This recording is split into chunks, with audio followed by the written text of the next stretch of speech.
Hello and welcome to the show. Thanks everyone for joining. Really appreciate the returning audience members as well as the new people. We do ask that you sub to the channel before you can comment. Feel free to sub and then unsub later. Totally fine. I had to do that. Comment. Feel free to sub. Sorry, I think I have later. Totally fine. Up on a different. Oh, here we go. Nothing like hearing myself in stereo. Iron Horse, Bubblegum Gun, TB Seeker, Dark Battle Rap, Allison McGlone, Duvid. Thanks everyone for joining. Really appreciate it. I don't think you're blocked, Iron Horse. I can see you. So it looks like you're good to go. And I'll hand it over to Duvid for the introduction commentary. I'm just a little parched at the moment, as you can tell. I just came off the debate, but I'm excited to just sort of jump right into the post show while the energy is still with me. And also want to be respectful of Duvid's time, who always comes with, airtight bants as well as monumentally insightful commentary. So I'll hand it over to you if you don't mind just sharing your thoughts if you have them. I shouldn't be more than 2 minutes, so I'll be right back by the time it's time for you to stop talking. And thanks again. And I see you in the chat, Troubling Tribune. You're also more than welcome to come and have a chat about the debate. I thought it went freaking awesome. I'm going to throw the link to the show in the chat. Feel free to join at your leisure. Hopefully we get to have some people come on and tell us what they thought about the debate or just about ghosts in general. Over to you, Duvid. Thanks for being here with us. Yeah, great job, Jen. It was a nice debate, friendly discussion. Some like to score it like a winner or loser. I didn't flow the debate, but I think Jennifer gave a technical, pretty solid debate to performance. Troubling, he did a pretty good job. I'm not sure if he gave a technical proper debate in terms of like the points made or who developed their case better.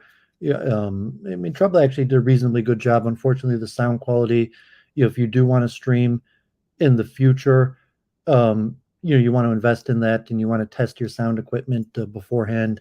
So it's kind of embarrassing or makes your case harder to present. So you want to test your computer sound video equipment beforehand so you don't have problems like that. And if you enjoy doing this, you probably want to invest in better equipment. I think we're hoping to get some people on, maybe some of the regulars or Troubling if you want to talk about it more. I found the topic definitely way more interesting than flat earth, because I think it's related to what I debate, which is atheism and spiritual phenomenon, because just the question ghost is kind of related to the hard problem of consciousness is, does mind exist outside of brain, and do spiritual phenomenon exist at all? So in terms of materialism or atheism, that reject even that we have a soul, let alone that you could have the effect of a soul outside of a body, let alone inside a body. So it's an interesting parallel topic to the things that me and Jennifer are interested in. So when she mentioned the debate, I thought it was a good idea and interesting topic. Troubling had some interesting insights or thoughts on the nature of ghosts. I'm more a systematic spiritual thinker. So to put into the nature of the debate was the question of evidence. So, I think, did Jennifer win the debate? I mean, she performed pretty well as the question of what's the standard of evidence, and was Troubling able to meet the standard of evidence versus the question of explanatory power, and how would you actually define a ghost and its existence? And if you said well, is karma kind of a ghost? And the question, are ghosts good or bad? And was what about karma? Karma, like the Pirkei Avos, the ethics of the sages, the ancient Hebrews. So every time you do a good deed, it creates a good angel, and every time you do a bad deed, it creates a bad angel. And that karma is mediated, let's say, by mind. That something external from the body, that when I do an action, it causes a reaction, and the agent that causes that action to have a reaction is non-physical. There's a conservation law of karma that's non-physical. And if you wanted to call the external manifestations of mind ghost, saying I generally believe in ghosts, and then you might have normal action reaction. We don't understand how karma works. I believe that there's a conservation of karma every time we do something good. It's kind of stored house and bad, and there's a balance to it. But occasionally there's observable balances of karma, which you could call ghost, where something like reincarnation. I believe in reincarnation, but generally I don't think we know our previous lives or our future lives. We can't really understand it. We can understand this is the process, how life and death and the transmigration of souls and the cycle of life and death works, but we can't actually know who we were in past lives or who we're going to be in future lives. But occasionally there's some reason why usually hidden karmatic processes are manifested in the material realm, which would be the rare case where people do remember past lives, or phenomenon like ghosts that most common, like we're saying in the prep show, most cases of known cases of reincarnation, um, where people do know past lives, or hauntings where there's some sort of observable phenomenon that something strange is going on, is related to murder mysteries, which would be understandable that some sort of on planned, on called early death would cause some sort of kink in the system that would allow what's normally unknown to people to have some sort of physical effect. If trouble comes on, the idea of astral projections, an interesting topic. Also, so I'm not sure if Jennifer's coming back. I could keep on rambling, but Oh so yeah, I I'm found here. I'm definitely here. I'm listening in, and I don't mind hopping back in. I'm just having a mini snack. Delicious chocolate truffle.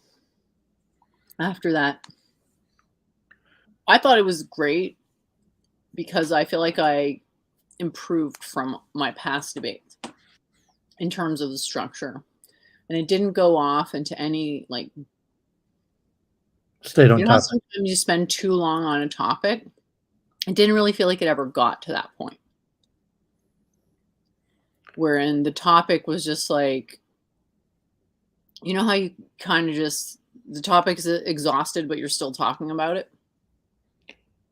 It Well, never got obviously, to we that talked point. about it for hours, and we could talk about it for hours I again. guess I would say, to be honest, in a way, he sort of won, because if you went through and counted the net talking time, in that sense, he probably talked longer than me, which is pretty impressive because most of my debates, I end up talking more, especially with T-Jump. Like, it was basically just a pure barrage of Socratic. It was the Socratic squeeze as usual. So I was, prancing into inordinately long descriptions laced with bait. And so I was impressed that Troubling Tribune just sort of talked. And so I didn't feel too bad about talking for perhaps longer than I normally would. Because I think a lot of my debates end up being sentence for sentence.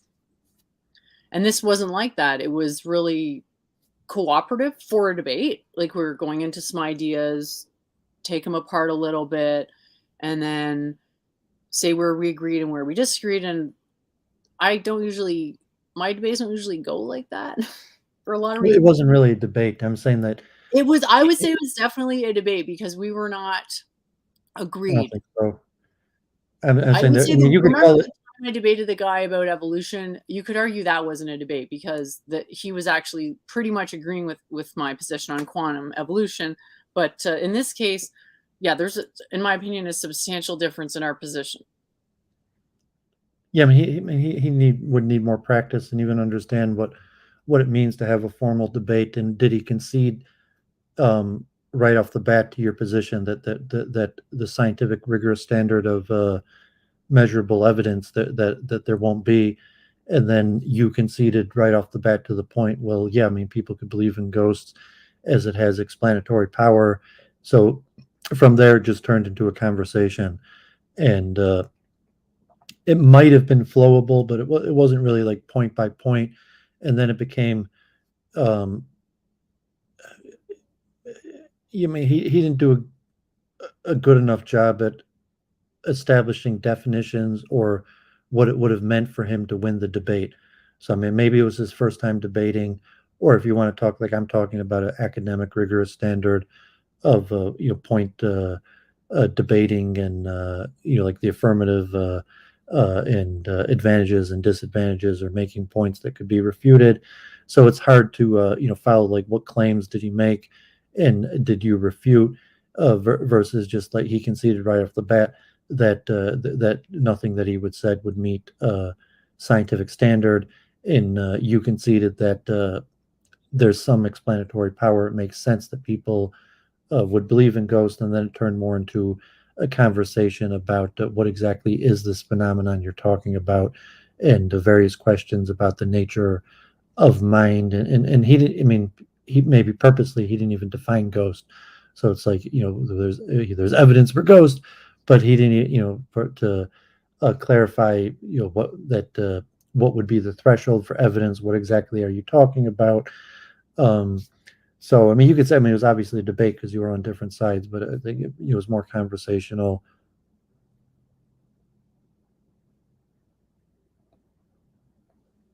I don't know. It still felt like we were going back and forth and developing the ideas and teasing out how we disagreed. So I don't really see. And I made a point of reasserting my position multiple times that even though I acknowledged the validity of some of the information, that it didn't change my conclusion, which fundamentally Well, is maybe about from the my hammering you, epistemological strength of a subjective what amounts to a subjective claim. And maybe from we my didn't really hammering get you to 2 that. years We didn't ago. really get to that, but fundamentally, there is no epistemological strength to a subjective claim. Scientifically, it's one of the major weaknesses of modern science. Yeah, I'm not sure it would have been flowable, like in my hammering that you gave an introduction, conclusion, and maybe like carried through your points and recapped a little bit. So that point, like you've upped your game. But in terms of like a college debate, it wasn't really a debate. I mean, conversations have back and forth, and it was a good conversation. But in terms of like, could you walk by what were the points that you argued? What were his arguments and your arguments, in a conclusion to the various points?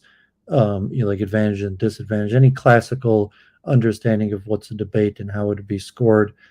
I'm not sure it met that standard, but I mean, certainly your performance has increased, and now you're doing a lot of the things that I had to harp on you for like a year to get you to do, which was like recap, carry forward your points, make a conclusion, um, like various things that made your performance much better than maybe they've been previous times. Thanks. That troubling is still amateur debate, like things that he'd have to work on, or like he might know the topic, and he did seem to know the topic reasonably well, have it thought out, but think about how to present that in a debate, and to say he's trying to conduct a proof or an argument versus just like if it was an interview where you were interviewing him on his belief in ghost as opposed to a debate where he's supposed to be presenting Which arguments. I consider once again to be exactly what I wanted, because I didn't want to discourage him from debating, and it's easy for that to happen. Thomas Jackson asks, how can we discuss how data-driven skeptics are able to come to terms with supernatural experience? I'm a skeptic.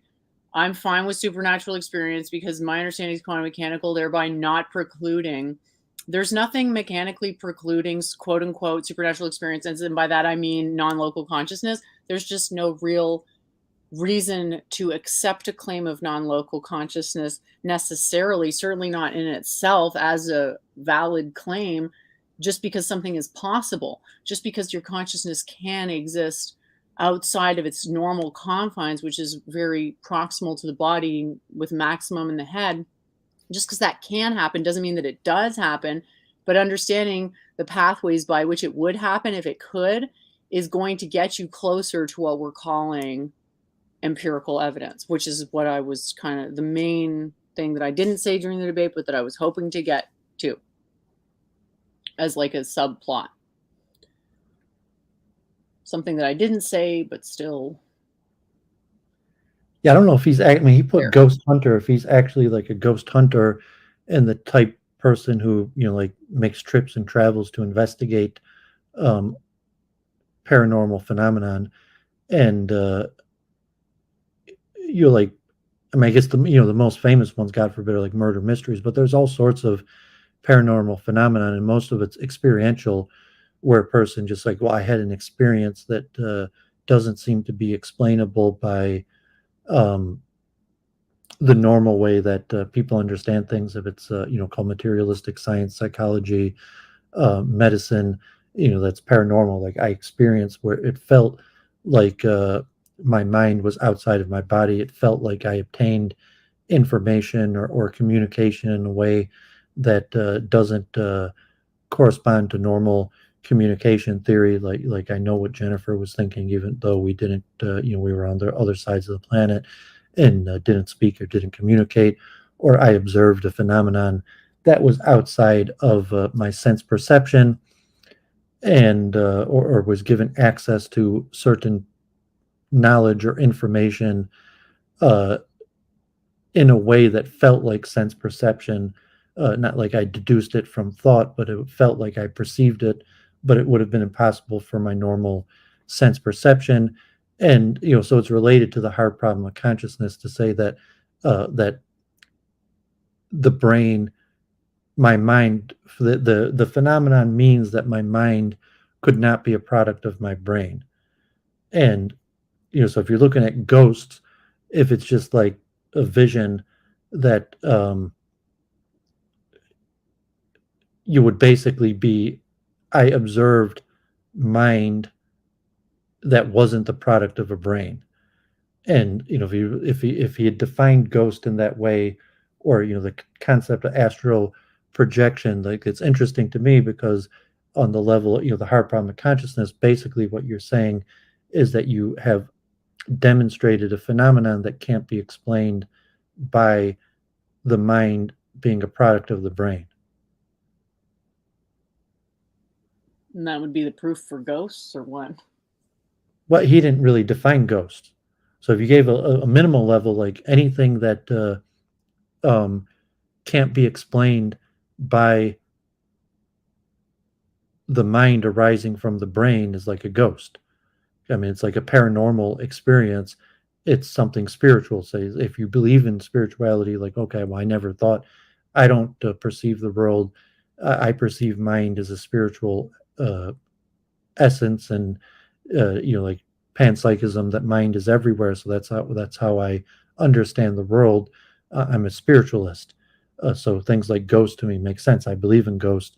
Like I was saying, the practical difference in terms of like missing objects, that I recognize the possibility that things may not have been caused by human action as a reasonable possibility. Like we were talking about, like, oh, it's missing and you were the only one here, they had to have done it. But it's like, well, no, it could have been paranormal phenomenon. Yeah, But maybe you do, but you can share with the audience what you were telling me yesterday when we were doing the prep for this, about how if something happens and maybe it seems like a person did it, you'll often say maybe it was supernatural, just to give them the benefit of the doubt as a maybe keeping peace socially. Did you want to talk about that a bit? well, there's the utility verse of it, but I'm saying, like, I'm a spiritualist, I'm a dualist, I interact with the world as a dualist because that's how I understand things to operate. You're saying if you're a non-dualist or a materialist, you operate in a different way and have an effect, which is very common, which is missing or moved objects. And I give the example because I lived with my father many years. Like as a kid, things would be moved or missing, and my dad would get upset and use, like, and I've had roommates and I've had things stolen from me, or things that were where they shouldn't be, or lights that were on when they should have been off, or windows that were open, or the door not being locked, or saying like, well, the door is unlocked, you were the last person to leave, it was clearly you. Like the evidence is unquestionable, it was you who did it. Versus say, well, no, if you believe that there's the possibility of paranormal phenomena, that you're saying that, well, you were the only person here in the house, like as my father would use the expression, it didn't get up and walk away on its own. So if you're missing $20 and saying like you were the only one here, the $20 didn't get up and walk away on its own, you must have stolen it. Or you were the last person to leave and the door was unlocked. You clearly left the door unlocked. There's no other reasonable explanation. Where I say, well, I mean, it could have been a ghost. It could have been paranormal phenomena. It could be you locked the door and a ghost unlocked it after you left. Or it could be, the $20 did get up and walk away on its own. That yes, you are the only one here, but the $20 was not taken by you, and there was some paranormal explanation, or like the light on. Like I told you not to leave the light on. Why is the light on? It's like I didn't leave the light on. Well, then how is it on? You're the only one here. So I was saying that's an example of experiences I had a lot with, like my father growing up, roommates, till today. Like, thank God I have a lot of things go missing. And generally I'm not picky. I'm not a detective like trying to figure out who stole from me or who did it, because I'm a mystic and I look at the possibility. Like I'm a rationalist. I say, okay, well, it's reasonably likely that this person stole it. It's reasonably, likely that you're the one who left the door unlocked, or whatever the case may be. But you say you didn't do it. So maybe you're right. Maybe you didn't do it. And it was a paranormal phenomenon that caused it. But, so the example, like if you were T-Jump, you would have to include like, no, you're wrong. You're lying. I don't know why you're lying to me, but you're clearly lying to me. You were the last person to leave. The door's unlocked. You said you didn't leave it unlocked. You must be lying or mistaken. So that would be a difference where I would be like, no, maybe it was a paranormal phenomenon, and you did in fact lock it. Sure. I mean, you said, you have, I mean, you grew up, your parents or your husband or roommates where it happened, reasonably, like, like, why'd you leave the window open? It's like, I didn't. You're like, oh, well, you judge him. He must have just forgot. I'm not going to get in an argument with him about it. But you said, like, well, maybe it was a paranormal phenomenon. That's definitely evidence that ghosts are invented to control behavior. So I didn't want to really paint it like that, but No, I mean, you're saying that it's a rationalist. As a dualist who believes in a separate spiritual realm, I accept that actions could be caused by non-human agents, as opposed to a general rationalist materialist would assume it had to have been a human agent. So uh, you're saying that it's like a copa. Saying no, it's a different way of perceiving the world. So if you're a dualist or a spiritualist, you just look at alternative explanations to phenomenon. well, you could see And why someone might describe it as a cope. I mean, in a no, it's like non-pejorative it's an sense. opposing worldview. So if you come from the opposing worldview, you explain like why a person, um, yeah, I mean, you're rationalizing, you're saying, well, obviously, there is no spiritual realm, and the reason the person believes in something that's not true, just like souls. So you say, like, well, obviously, when you die, that's it. Obviously, you have no soul. No, it's more like Obviously, there is skeptical. no It's such more thing as like karma. it's more And it's like you really the same attribute jump. You're like, you why I start say by if attributing it to a psychological effect, and if you cannot attribute it 100% to a psychological effect that's localized to the subject that you're studying, then you can open the door for non-local effects. But to say that non-local effects is the starting point is just giving too much plausibility to a claim that we ought to acknowledge has a considerable amount of incentive to lie in favor of it. So someone in the chat just asked, where's name the users, where's Arnie? What's a dualist? So do you want to answer that? Yeah, I mean, just dualism, simple word meaning the dichotomy of two different properties or substance elements. And in this case, it usually means, yeah, I mean, by the material realm and the spiritual realm, that there's two independent realms, one of the physical, like matter, and spiritual, which would include things like mind. When I say I am not my body, I have a body, my body is material, but who I am is a non-material soul, and my mind is not a product of the material realm. It's a product of a separate realm. and that would be permeated, and so there's schools of dualism or ways that you understand it. But just saying there's two independent um, realms that operate and interact and cause phenomenon. And in most classical religions or even philosophy understood most notably the mind. We're dualistic and say that that mind is not material, and you could understand that even concepts and ideas, your various things, what's an element of the material realm or the spiritual realm, are concepts like will and desire or emotions, thought. If you're a dualist, the question which realm do these things operate in, the question of how they interact. That if I am not my body, but I that I'm not my body, the soul controls my body. How does my soul interact with my body and control it? And be things like ghost and spiritual phenomenon. How do they have an effect on the material realm? So that's Ben Watkins called the interaction problem. Just to finalize the point I was making about the difference between being a dualist and my arguments to T-Jump on atheism, that you say generally, I say karma, at least moralistic karma, action reaction, in terms of like why do bad things happen to good people, why the righteous are rewarded, or that generally materialists would say that karma is a fallacy and the world is indifferent to our suffering. As T-Jump claimed that generally bad people get ahead and good people suffer. So if, I claim that no, I believe that the righteous are rewarded and the wicked suffer, because karma is mediated, so to say, by ghost, by a separate realm, and that realm has some ability to affect the material realm, and leaving that open for the possibility. So your level of trust, and so a spiritual person lives their life in a much different way than a materialistic person. And one of those, like, usually spiritual people many times could be more humble, more laid back, and I'm at peace with God.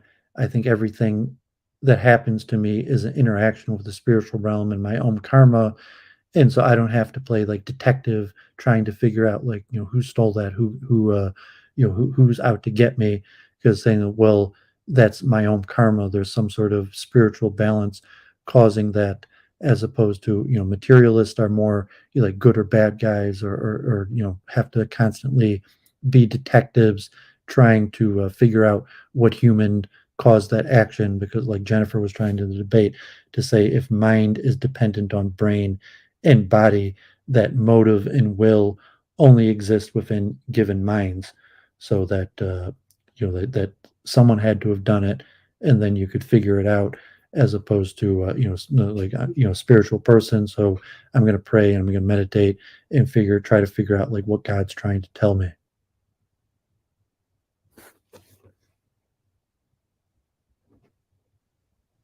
All right. Well, very interesting. So I've noticed a lot of people say that it wasn't really a debate, and maybe you agree with them. I think debates can sort of be more or less, I don't want to say confrontational, but aggressive maybe. Like, I don't want to paint it in a bad light. I think it can be really fun when it's just like one person says one thing, one person says another thing, and it's just a really quick back and forth. But I don't think it needs to rise to that level to be considered a debate. Like, what was missing for it to be a debate? You think it just sounds like it sounds like you're saying we disagreed too much, therefore it wasn't a debate. But at least from where I was coming from, it felt like I was disagreeing with them, at least somewhat.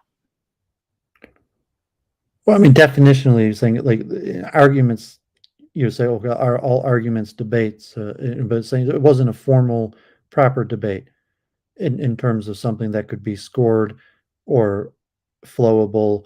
And probably because Trouble doesn't have a background in debate to have presented like a point by point and saying, this is my argument, these are the points I'm putting forward, that if they're defeated, you'd say like, who won?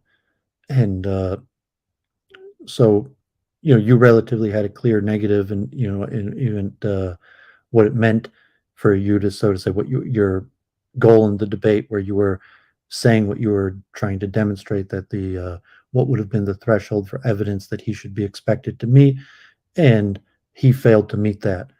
And because you did that and he didn't, you said, well, clearly you won the debate because he didn't make a threshold of what would be sufficient evidence and then have met it. And if he had done that in the affirmative, where he said, I think that this would be a sufficient standard of evidence, and then he presented evidence that met that threshold, and then you would have debated back and forth of whether the evidence that he's presenting actually meets that threshold, or whether his threshold actually makes sense or not. So in that sense, he didn't formally present an argument that could have been debated and scored. So it was just an argument, and you could call it a debate.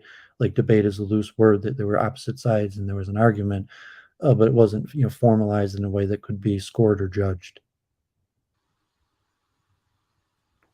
Dark Matter and Battle Rap wants to know if you think people in positions of power are affected by what could be referred to as an evil spirit or something similar. Yeah, I mean, the Kabbalah teaches that people in power lose their free will and are controlled by higher forces. So, I mean, if it's a question of, like, if you're a dualist and you're looking at questions like free will, or what causes action reaction, so say there's a greater mind out there, and that people might have their own will, but a person in position of leadership, there's this greater mind that acts on them, and not their independent mind that makes their own decisions. So I was saying, really, like, dualism or spiritualism is a different interpretation for how the world works, most notably in the nature of mind and decision making. We have a guest that Great. looks I like don't know if this is a guest. Or is there anybody Hello. there? Yes, Hi. hi. Are you Hi, a Jen. serious Hi. guest, or would you like to talk about I'm the debate? Or? hoping. Yes, I'm hoping to be serious. Wonderful, wonderful. Hi. Why don't you start Hi. by quickly telling the audience who you are and going into whatever you would like about the debate if you had any comments. Thanks for joining us. I'm not sure how to pronounce your name, so please let me know. My name is Samir. I'm sorry, I didn't realize it was written in Arabic. So Samir, it was just. wonderful to meet you. Yeah. I'm Jen. This is Duvid. Go ahead. Yes, good to meet you, Jen. Good to meet you, David. And I kind of met you a little bit earlier through the debate. I sent a couple of super chat questions. I kind of like the debate. I am a fan of the civil debate, because I think that sometimes they get out of hand and they get disrespectful and personal attacks and stuff. So from that side, I was satisfied. From the other side, I kind of not agree with David respectfully. I believe the debate was good.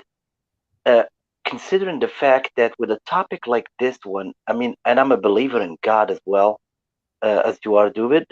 And I mean, we got to remember that the term we use is belief.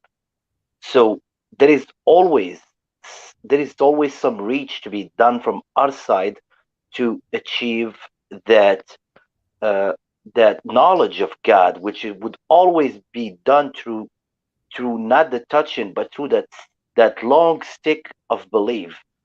So, as theists, we will always be faced in any topic. I mean, it's somehow it always boils back down to that.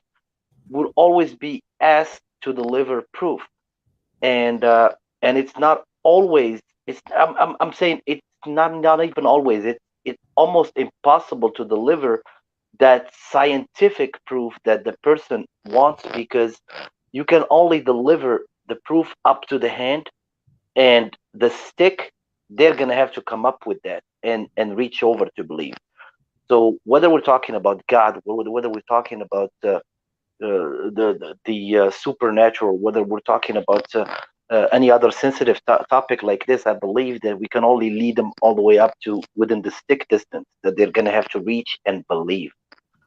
So this is my take on that. The other point that I want to say is that I'm I'm I'm like suffering on my own, believing that we are in an era where uh, almost everything we believe in science is going to get wiped out, because science is what is used to deny all this supernatural side, and the science is treated as fact.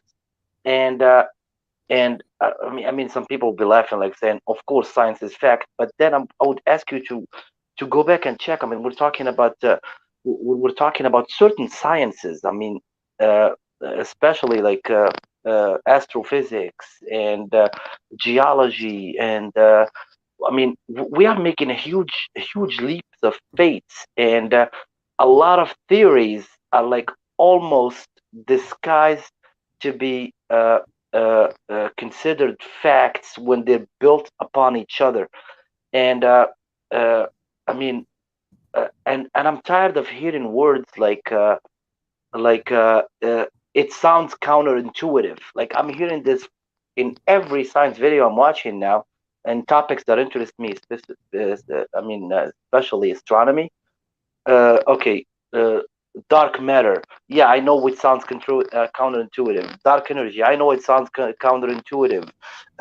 Duality of light. I know it sounds counterintuitive. Schrodinger's cat. I know it sounds counterintuitive.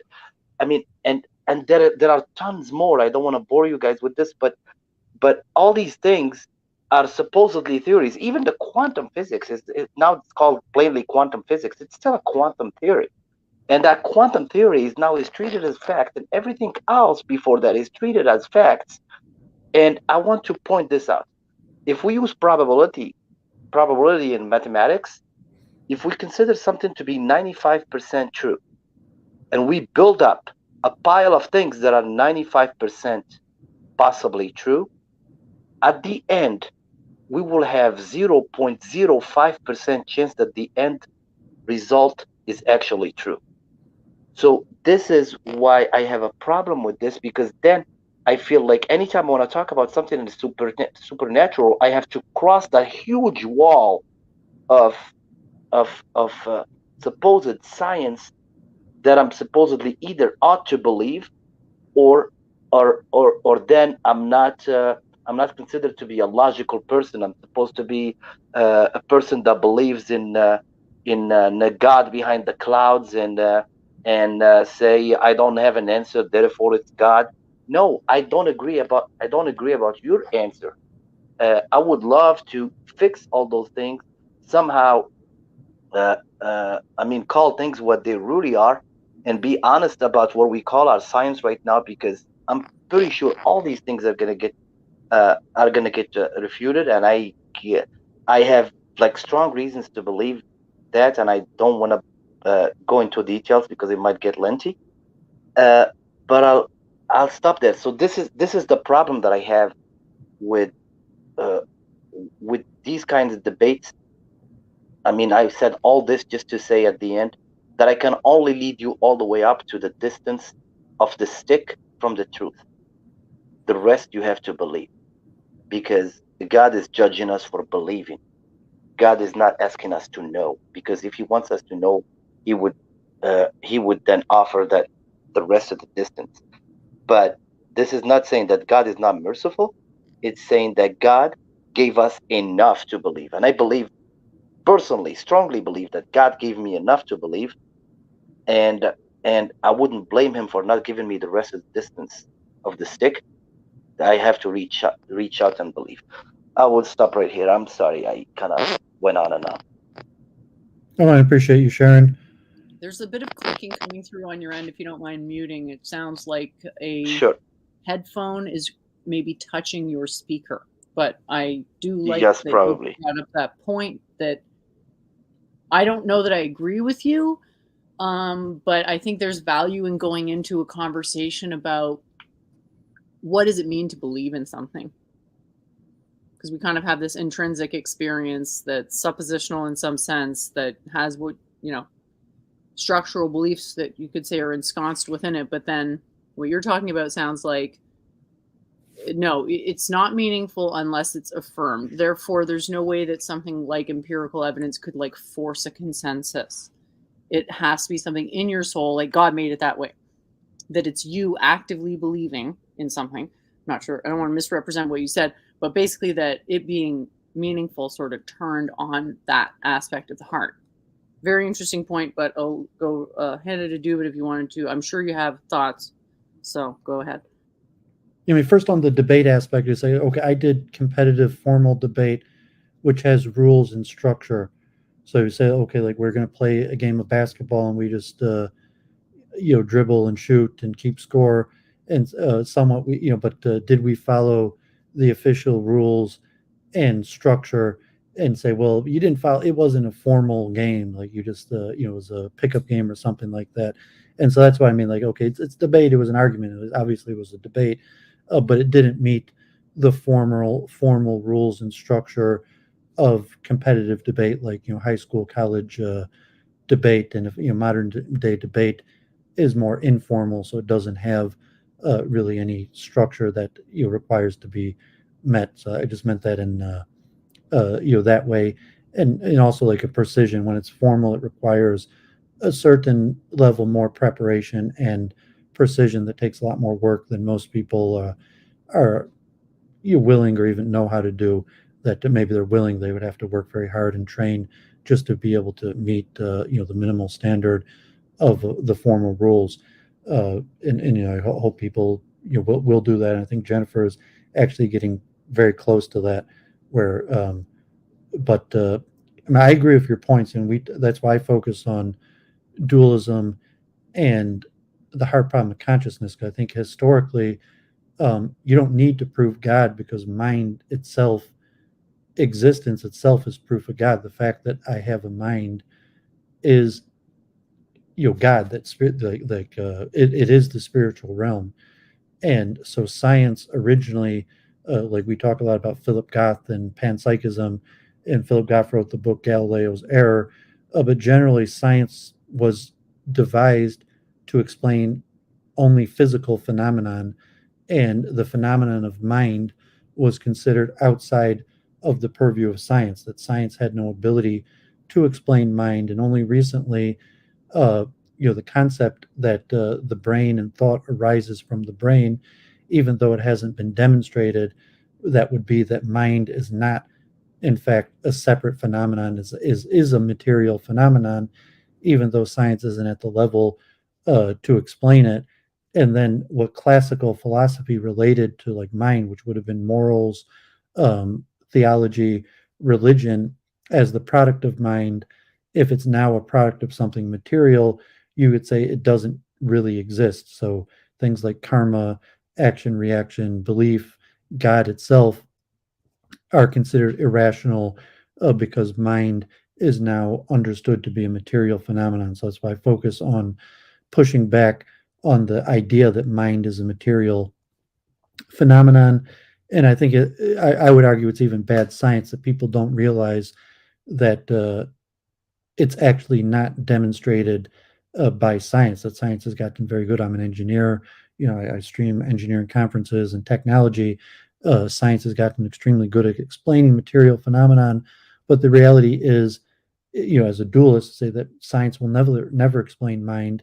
There's nothing within the realm of science that even has the ability to touch mind. And that was, the original basis of Galileo, Descartes, even Newton, the original founders of science, that were all dualists. So you have this Samir. That's why I generally try to focus on the history of science and remind scientists of what they don't actually know, and remind people that, well, actually the people that created the basis for this were all dualists and never thought that this stuff would be able to explain mind. And then to debate the heart problem of consciousness and say, well, actually we do not have a good materialistic explanation of mind. And then a question of atheism, of to say, well, no, that there is a God, and the proof that there's a God is that there's a you, that you have a mind, that you have that there's an I, and the I is not the body. And if you do think that you are the body, that's actually not a scientifically justified belief to think that your mind or the controller could be deduced from the body. But I largely agree with most of what Samir said, and I think also like karma's factual. So God forbid, like ghosts, explain bad karma, and it's like, why are bad things happening? Because there's a buildup of bad karma, and you're just like in the physical realm, there's laws of conservation. In the spiritual realm, there's also laws of conservation, and society, the world appears to be moving in a dark direction, and people, I would say, intuitively, spiritually sense that the balance of karma is um, out of whack, and there's a buildup of bad karma that has to be conserved, which could mean increased suffering or catastrophic events, God forbid. So if you're scared about what's happening in the world, um, that's I think what people are saying, that people are looking around and saying that there's been a buildup of bad karma, and there's probably got to be some sort of purge to reset the balance, which things like the Bhagavad Gita, Krishna coming back to restore truth, biblical understandings usually rest on that. And if you take the atheistic view, where you can't, it's very difficult to create a system of morality, or even to say that suffering is bad, that well, there is no God and there is no objective standard to say that suffering is bad. So if there's a catastrophic event, a war, death, bad things, that that's just what happens, and it's not I might not like it, but that's just that's unobjective.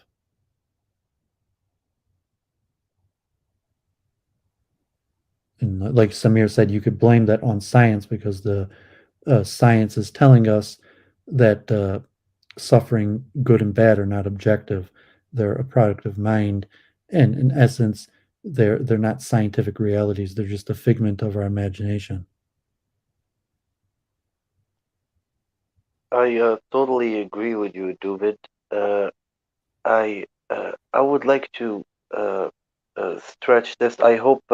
Please stop me, Jen, if you feel like we went on derivative. Well, the reason we did Uh, this post stream was to get new voices, and please, anyone else in the chat who wants to come on. Me and Jennifer talk every Sunday and all the time, so we did this more to hear from other people, and hope more people will tune in to join in too.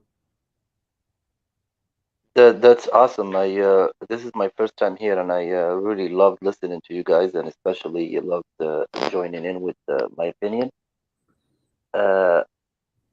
Another thing that Just hold that hold the string away from the. okay. The sound quality is important. I mean, God forbid you saw it was troubling. Like, you might have good things to say, but you got to get your You tech just want to and hold sound the together. string in your headphones Yes. away from the microphone, because if anything touches the microphone, like you don't hear it, like something just touched the microphone and is really loud on our end. It's like, so you don't hear it, but Yes, everybody else hears it really loud. Okay. I kind of picked up the whole chord away from the iPhone. I hope the noise stopped now. You're clear. It's been okay. It's been okay. Well, I think Jennifer it's does a sound matter of professional. moving. I've done it myself as well. Like, I didn't realize how bad it was, and it was really bothering David one time. So it happens. Hi, Bubbles. Thanks for joining. Did you get to watch the debate? Yeah, I did catch all of it. I thought it was a pretty good conversation. Like David said, I think it turned more into a conversation later on. But yeah, I think both of you presented really good arguments and counter arguments. And very good chemistry, back and forth there. I was gonna say, I do find it funny that he kind of called out, because in Abrahamic religions, there's no such things as ghosts, which I find ridiculous. But they'll believe what they want to believe. But as a polytheist, I do believe these are people basically just suffering in the afterlife, and I think it's something we should take serious, because eventually we're gonna find ourselves in that same position. And I think it would be really nice, to to tell our loved ones, hey, we're okay. Maybe not so okay for some of us. So that begs the question: do you need an empirical validation of ghosts? Well, What would actually be a good standard? This is the thing. I like to ask the question. Begin age debate with like, what's your criteria for evidence? Because my criteria for evidence is totally different from a very skeptical person. Because like there are some skeptics who will deny every evidence you present them, and it's just to the point like, well, you are no longer searching for evidence. You want to see the fact itself in front of for yourself. Well, let's go get that fact in front of your face for yourself. But they don't want to take the ghost challenge and actually have a paranormal experience, because for a lot of people that is scary. And it is scary. I mean, if you do piss off like the wrong ghosts, they might not take it so lightly. But it's a case by case basis on that. We have to I give guess a clear I definition. agree to an extent, but I don't think that that's anything that empiricism really solves. Because how do you empirically verify what Samir was saying about a belief, which kind of sounds like it's necessarily an internal state? Well, I we can explore some options. To that, Samir, if you want to, and we'll just try to keep the convo going between everyone. If anyone else wants to join and give their thoughts, feel free. Well, I think we have to get Sorry, go ahead. No, I was gonna say, I think because a lot of people are just starting with the precept of naturalism, and if you're just starting with that precept, you'll never end up with a conclusion of not naturalism. So it's really impossible to present any evidence with that sort of criteria. So like, what would be like the criteria that person is searching for? Well, that was gonna be my answer. Is would you accept testimony as a form of proof? Because we noticed that there is a duality when it comes to this. When we talk about historical facts, if the historical facts are touching about theism or any holistic figure from the past, that testimony is like easily refuted by the scientific community. But when we're using testimony to talk about any other topic from the past, then it's greatly welcomed and accepted. But in this topic, we don't even have to reach 2,000-3,000 years ago for the testimony. I mean, is testimony from today. There are millions of people from around the world that would testify that they either witnessed something or saw something. Is that still invalid as a proof? We have higher. I'm not sure. Are you asking anyone in particular? Saying the scientific value, like in court, I mean, it has some value, but in terms of science, the scientific method, it doesn't have value unless it could be tested and make predictions for the future, or to create a rule by which you could. In terms of the scientific practice, testimony could have a value, but it doesn't become scientific or a theory or a law until you've recognized a pattern that will predict events in the future. So I'm saying testimony is part of the scientific process, but it only has minimal value in the early processes of formalizing a theory, and then eventually you need a theory that will be able to make predictions and can be tested. Well, I mean, for example, I do have experiments that would focus around ghosts. For example, they have this flashlight trick where they get one or two flashlights, and they'll ask yes or no questions. Those can be validated. Like, am I wearing a red shirt? And we'll keep doing it again and again just to eliminate maybe it was just a circumstances, a coincidence. And at one point or another, we had to conclude, yes, there's an intelligence that is manipulating the flashlight into giving us these intelligent answers. Because it's not just an answer, it's an intelligent one. And, well, it's clearly a disembodied mind, and that's ghosts. Okay, and again, we decided yesterday that wasn't actually a good definition of ghost. disembodied minds was a terrible definition of ghost, we decided that didn't fit any reasonable definition of ghost. But And I you're going to mean, say, are ghosts bound by rules or laws that they would have to correspond to a pattern, that you could look at the testimony of these phenomenon, deduce a pattern, create some sort of law theory, and then test it, which, saying historically, that's why science only works for material phenomenon, that the spiritual realm might be bound by logic, but it's not bound by science. And so, I mean, we say generally that you say, just like mind, that the scientific method. And then if you want to look, what's the value of testimony for spiritual phenomena? Well, it has some value, but it's minimal. And if you come, well, the matter of belief, or if you're going to claim like a karmicist or like a Kabbalist or a Vedic philosopher, that like, no, there are patterns of the spiritual realm, just like karma. You say, I can't know that I did something good, and therefore this exact reaction will happen, that like, okay, we were nice to Samir and let him on the stream, therefore like tomorrow when I go into the world, this exact person is going to be nice to me.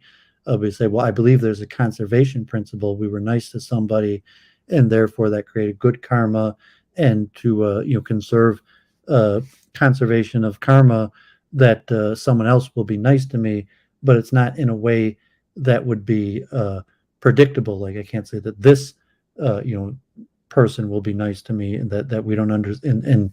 Or if you have karmatic rules that you do think work according to patterns like that, you're going to derive laws of karma that would predict it. That how does action reaction, and doing good, causing good to be done to you, and doing bad, reaping what you sow.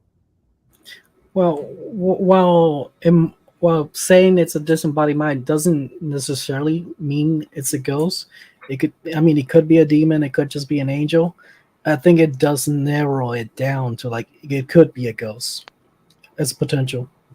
Well, if you're going to have testimony, your testimony say, well, there was a paranormal phenomenon, and and it was this person, saying like, not only like there's a ghost, I know who the ghost is. It's the soul of this specific person, which is kind of like past life. So if you're going to get a certain level, and testimony might have it like, okay, I'm being haunted, and I know why I'm being haunted and who I'm being haunted by. So if you're the first level to say, well, is there really some paranormal phenomenon going on? Then the level of saying, well, what value is your testimony, your claim that you know the cause of it, and or the identity of it? And that's why. So I'm a spiritual person. I believe in a spiritual realm, and so we could say, does it make sense with my understanding of karma? And does it make sense with say, well, if you could talk to this person, maybe I could talk to this person too. So with this ghost that's haunting you, that you claim to have this identity, can I contact this person also, and recognize that this force does exist, and it has the same identity, corroborating testimony that me and you both observe this phenomenon, and both ascribe it the same identity, and that wouldn't meet a scientific standard, but it would meet some level of a standard. And so for spiritualists, I think that's pretty common, saying like people, there's ghosts, and there is large amounts of people, or not large amounts, people that believe in ghosts, and they also believe that they know the identity of the ghost and have corroborating testimonies to that and the identity. Yeah, that's a good point, because like we try to narrow down the identity, because at the point you just see the ghost, then it no longer it's no longer evidence. Now it is the fact itself. So like if you want evidence, it would just like try to narrow and find out the identity of this disembodied being. Scientists are using the philosophy definition of existence when they're evaluating, which seems to be what you're alleging here. No, I'm saying they can't meet a scientific I was talking to Bubbles.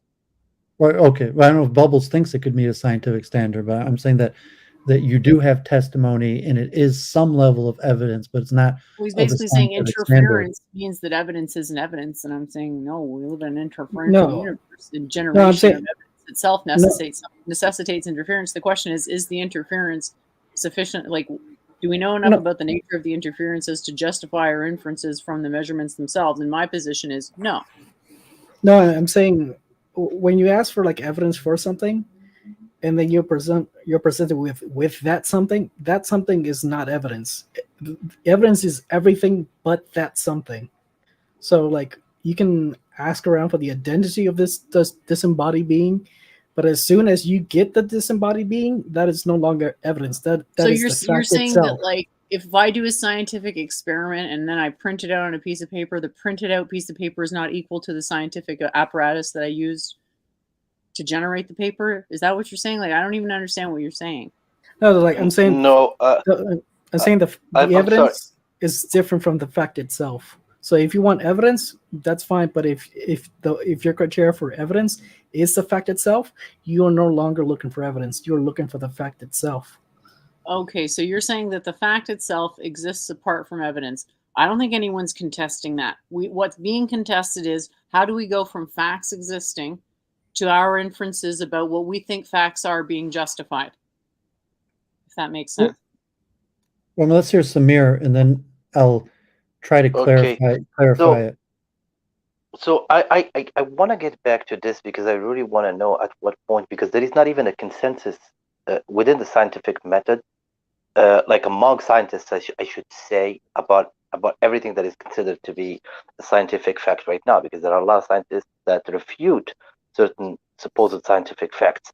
So my question is, if there is, for example, 4 people camping together in the wilderness and they witnessed some light, some unusual light that could not be explained, that stuff floating around them, whatever, and then disappeared. Now we have 4 people testimony.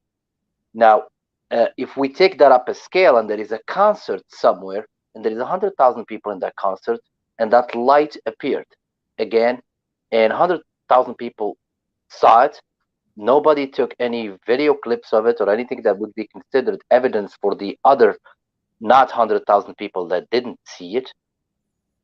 At what point would the testimony be large enough to be considered evidence? Because the point I'm trying to make is there is the point is, a I large... think your point is well received by me, that there is no such thing. It'll be a perpetual shifting of the goalpost because science currently defines subjective perceptions as outside of its purview. Yes, so I'm saying it's evidence, but not enough to be formalized as scientific in terms that you have to make predictions of future activity. And so if you say agreement of mind is evidence and it's compelling evidence to other minds, but it's not scientific, and like without making myself sound crazy, because I'm a spiritualist and I was opening myself up by saying what difference that makes. And I've had roommates like that where we were both spiritualists. So let's say me and Bubbles were sharing an apartment, and the common phenomenon where doors are unlocked, lights go on and off, windows are open or shut, and the first time it's like, Bubbles, you left the door, the window open again. It was like, no, I didn't. And it's okay, well, you were the only one here. And then he's like, Duvid, like why do you move my thing from here to there? I didn't do that. And so we said, okay, it wasn't me, it wasn't you, maybe it was a paranormal phenomenon. And then we could actually come to an agreement on the identity of the paranormal phenomenon. Well, actually, it was this spirit that's residing in the apartment, and the spirit is Bob or some identity. And if me and Bubbles are roommates and we both have an agreement on mind that there's some sort of spirit that's causing these things to happen, and we both ascribe the same identity to it. So that's a form of evidence. It's not scientific, and there's no way to take that scientific point to maybe say like predict it. Like I know that we've been able to determine that it does these type things. No, there's an unspoken step here where science defines things existing and being real differently than colloquially, which is what I thought Samir's point was. We're talking about the evidence. I was saying it is evidence. Well, there's an interpretation of evidence that bifurcates along the axis of formal science versus informal conversation, which also has some concept of proof. What I'm saying logic, because evidence meaning it follows Logic. Oh my gosh, that total non sequitur. One spirituality thing I'll say is I'm glad I'm not the only one who is, toxically filled with non sequiturs. Go ahead. Spirituality follows logic. Science is more than just logic because it needs predictability to demonstrate. I think you mean science is less than just logic. No, it's more than just logic. Science I can derive science from logic, not the reverse. Well, not without a lot of tricks. And I mean, inconceivable. Like, okay, there's a ghost, and all the people living in the house have observed that the ghost does this exact thing at this exact time, and any observer who came into the house that had never been here before would be able to see like this door being unlocked or this window being opened by not a person, by some sort of unobservable physical force. The door just opens, or the window, the thing just happens at this prescribed time.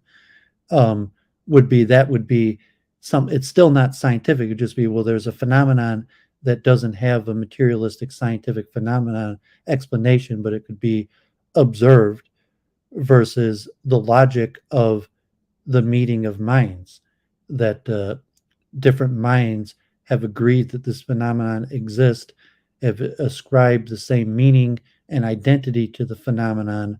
So the phenomenon doesn't just exist in my mind. The phenomenon has been corroborated by, so like Samir's example of like 1 million people witnessing a phenomenon, like a prophet or a miracle maker.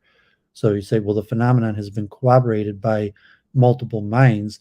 That doesn't make it scientific, but it is a form of evidence and does have a logic to its existence. There's a logical evidence that it exists because it's corroborated by multiple minds, but it doesn't become scientific until it could be explained by material law. I agree with you. There may be a disagreement as to whether we're talking about interpreting, describing or predicting. I mean, because definitionally is about predicting the effects of physical laws and modeling physical laws as accurately as possible. So people in the chat talking about axioms, this is a super important point. Yes, I can derive science easily axiomatically. Causal axiom number 1. Axiom number 2. We can model the laws of physics with a finite number of descriptive equations. Axiom 3. Those equations can then be explained in terms of numbers. Boom, there's your Western science paradigm. There's actually tons more to get to the reductionist materialism, or whatever you want to call it. But I'll stop here because I know everyone's probably already half asleep, but at minimally science as a process, that's all you need is those 3 axioms. Boom. Yeah, I can even just do science with just the first axiom, but anyway, go ahead. Well, I have the trouble with the naturalist definition of science. Because they've conflated a description, which is any random shit someone pulled out of their ass, with an actual model that predicts something precisely, i.e. what the whole materialist paradigm was supposed to be about, which is honing in on the nature of things we have access to through our measurement devices, aka that which our measurement devices validate. What's the thing? Science can't go. You can't use science to explain. For example, here's a big trouble with atheists have with Big Bang, because they can't use naturalism to explain what was before naturalism, because there is no physics. They can't use science because there's no physics upon which they can explain prior to the Big Bang, and so you can't really. It's also God and the supernatural would also be above our naturalistic or quote unquote science. By those, they can't even use it after the Big Bang. I'm sorry, I had to say that. They can't even use it after the Big Bang. Yeah, it brings. And I can give you some logical, since we're using logic, I can give you some logical reason why you can even use it after the Big Bang. Because let's consider our friend Lawrence Krauss with his super credible book, A Universe from Nothing. Supposedly nothing was there and it exploded, and there is no fallacy in here according to him, because there was no time, and it was no time, there was no matter, there was no before, there was no after, there was no. So questions I would ask him if I would sit down with him and try to get him to answer me honest answers. Okay, if nothing was sitting there, there is nothing. Something must have told nothing to explode.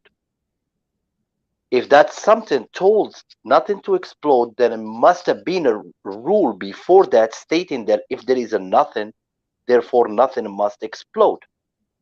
And if we consider that there is a rule telling nothing must explode, then the rule must have happened before the explosion. And or they hate to call it explosion, they call it expansion.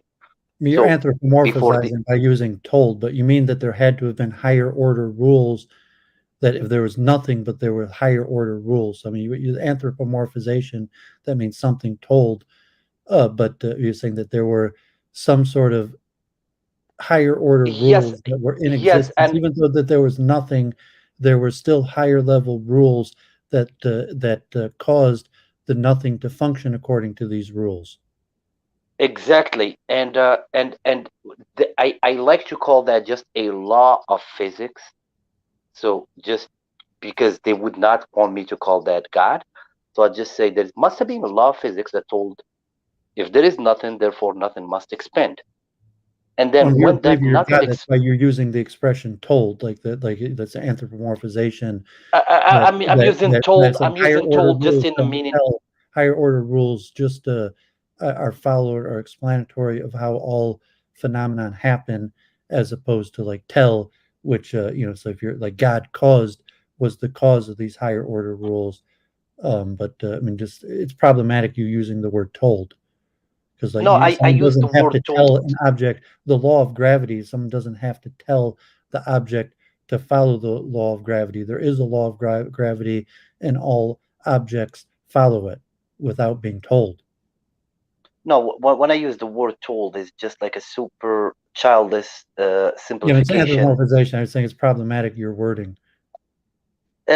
Yes, well, I mean, English is my fourth language, so I'm probably not going to dig as deep as you could probably guys do in the dictionary to come up with like my neurons are really firing now, trying to make myself understandable. So I ask for some mercy in that aspect. Oh yeah, no problem. Just curious, what are your other languages?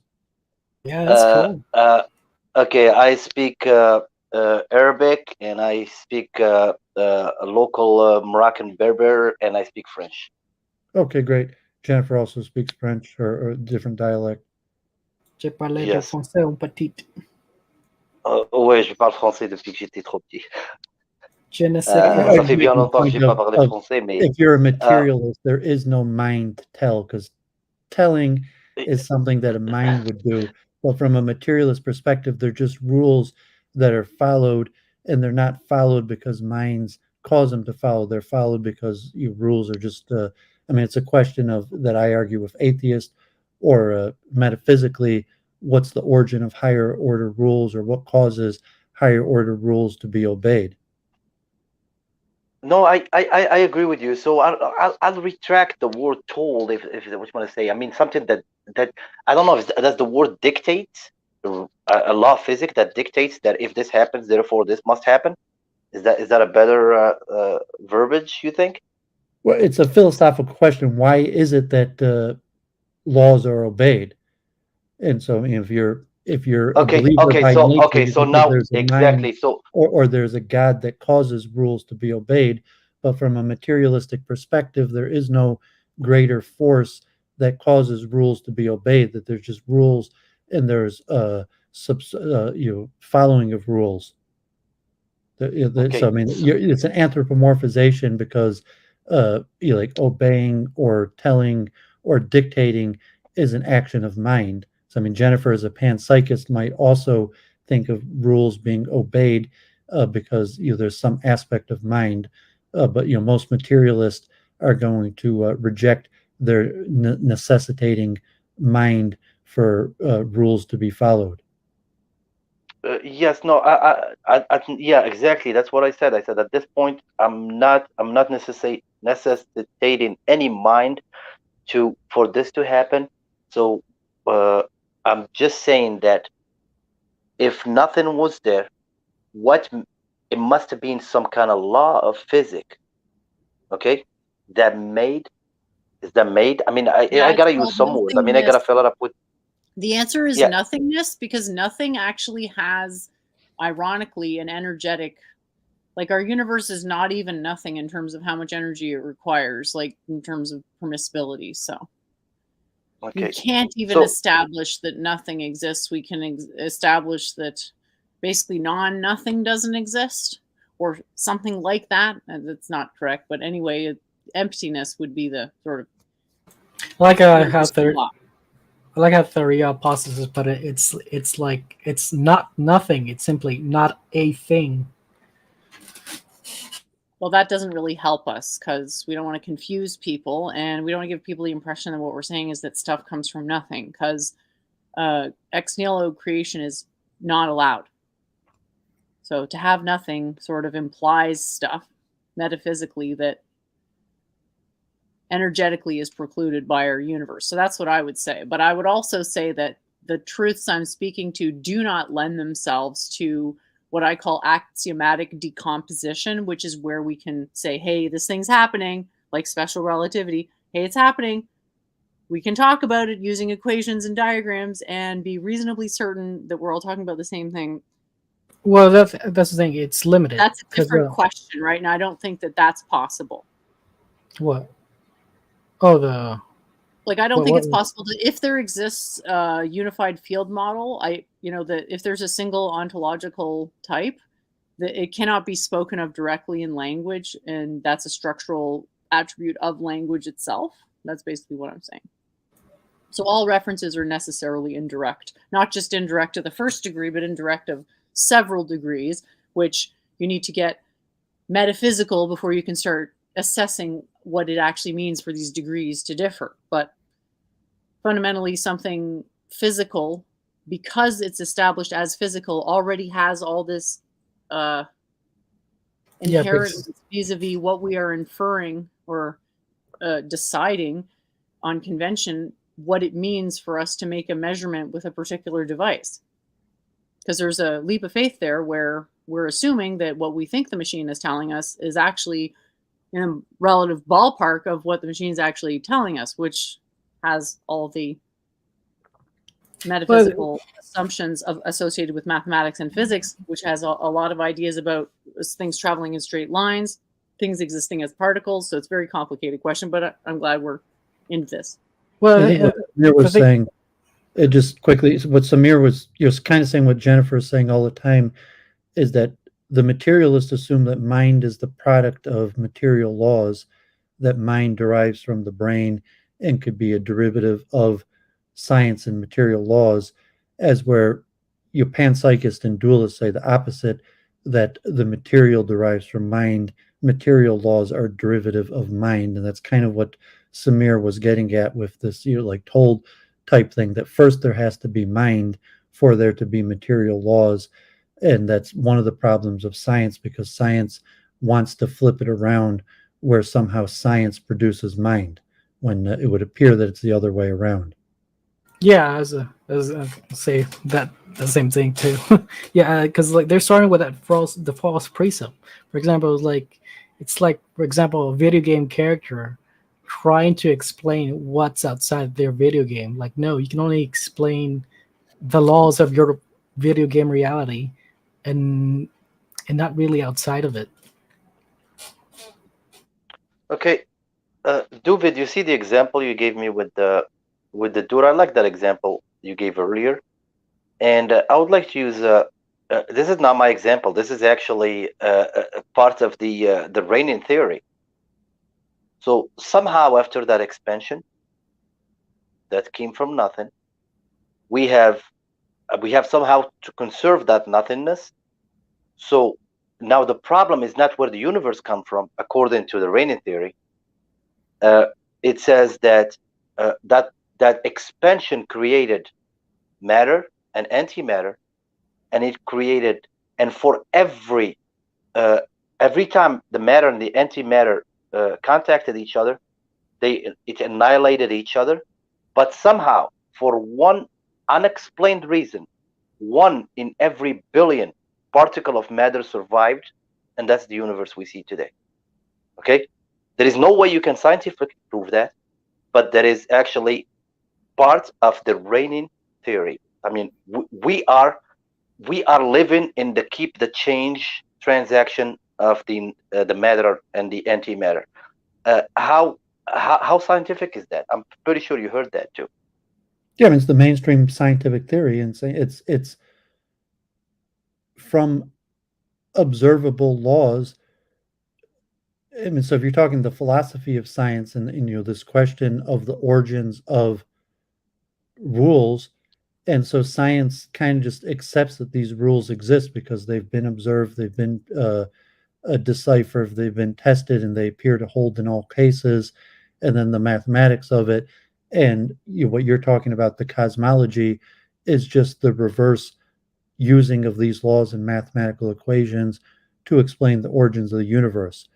And so from the atheistic or materialistic, that's all they've done is they've derived, or so to say, science, the scientific method has derived the material laws and mathematical methods and equations to operate these laws, and then extrapolated backwards to the beginning of time to explain the origins of the material realm. So, I mean, you could buy it or not, it's cosmology, and the cosmology is based on the material science, and you basically just avoids the question of mind.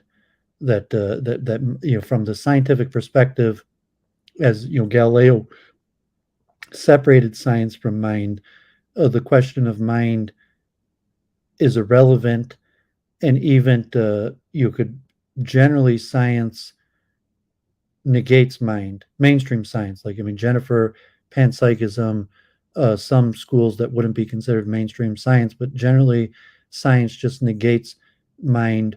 Even would eliminativism, materialism would claim mind doesn't even exist at all. So if you're arguing against it, you're like, well, how come this is the mainstream materialist perspective? Because they've eliminated mind.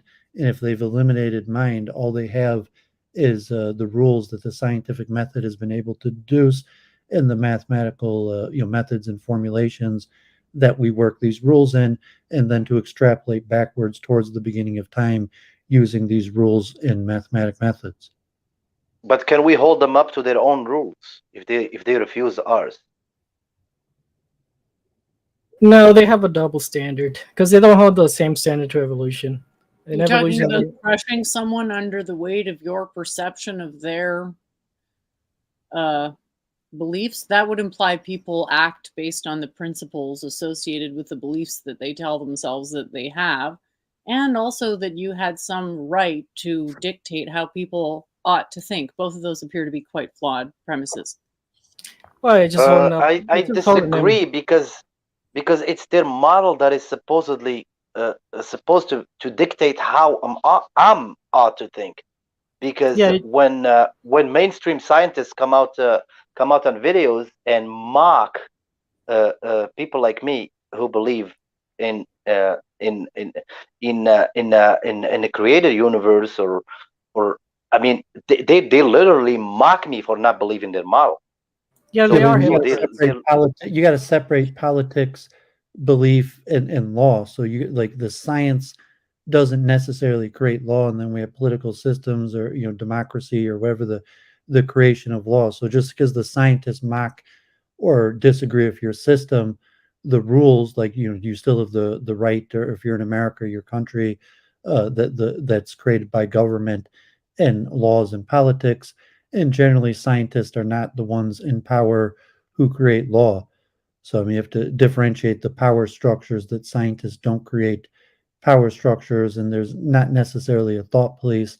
And if there is a thought police, it's not generally scientists that are in control of the thought police. It's some sort of political system that allows a majority or power structure to affect your life like that, not scientific belief. No, I don't believe to where I don't see. I don't I mean I wasn't talking about it in that at that level. What I was trying to say is like if you tell if it being a theist doesn't mean that that I don't believe in science. I believe in science. I like the scientific method. But at the same time, it doesn't mean that I have to be one side or another. I mean, I can still like the scientific method, and I can still see things that are presented against my theory that are supposedly using the scientific method. If I see that there are some flaws in them, or they are not abiding by the scientific method themselves, and then I have the freedom to point them out. Uh, I mean, there are so many things. I mean, I could go on and on about this. Like, for example, if I give somebody a circle and I ask him if the ratio of the circumference of the circle to its radius is a forgive me, what is the term? Oh my God, sorry, my brain is freezing on me. Circumference? Is a rational number. Is a rational number.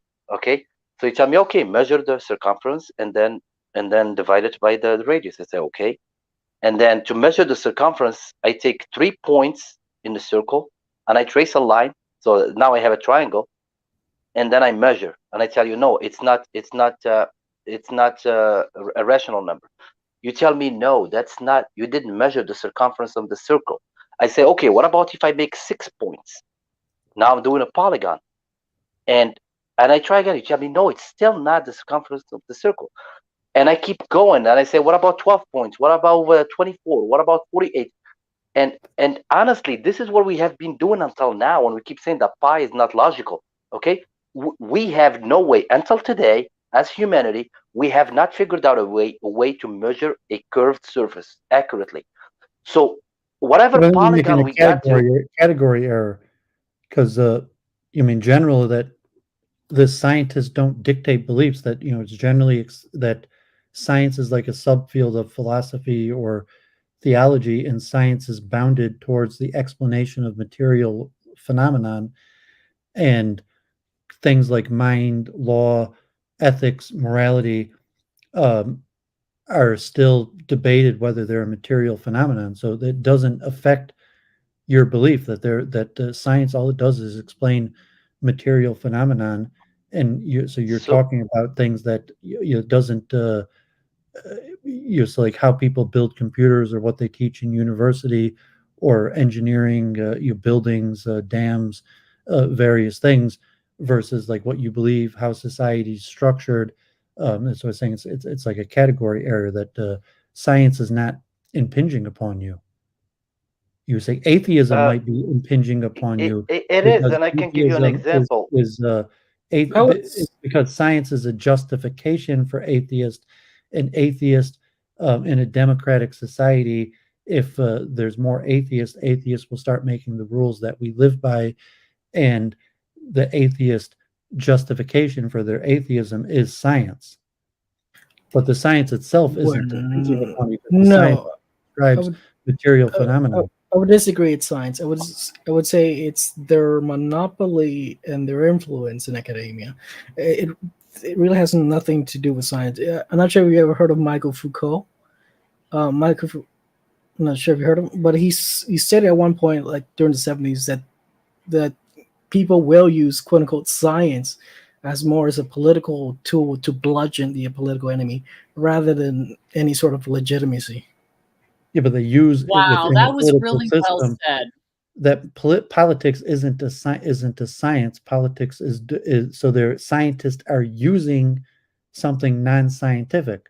So like democracy, if people who are materialist use the democratic system, that in saying political, you call political science, is like psychology or social science. It's not a hard science. Hard science like physics, chemistry, biology, where you're talking about material phenomenon, because politics, psychology, sociology are all mind dependent.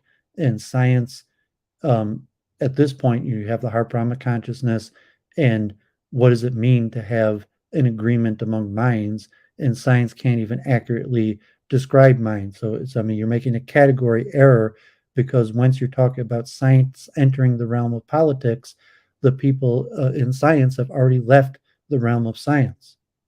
Well, I would say everything's political, and politics are inevitable. Holy shit! Whether or not that's true, it's a question of what is seen to be true.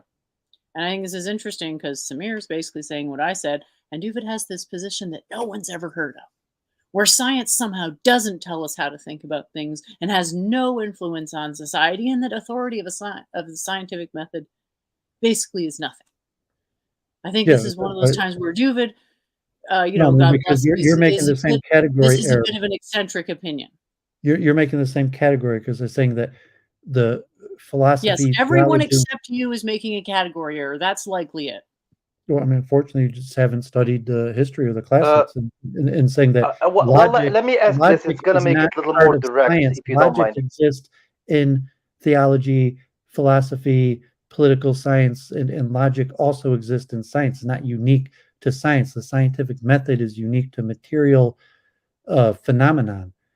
And so it's not really science that you're up against. You're up against, so to say, atheism or materialism. And science could be used as a justification, but materialism is a philosophical position. It's not a scientific position.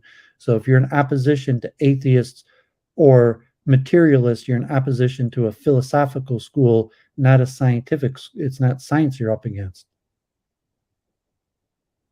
Okay. Like you're mentioning, I wanted to give that example. Opinions about the beginning of the universe, and that's not what you're up against in politics. You're up against, like a school of might be materialist or atheist or progressives or whatever it is, and they might believe in that cosmology, but that's not what you're up against.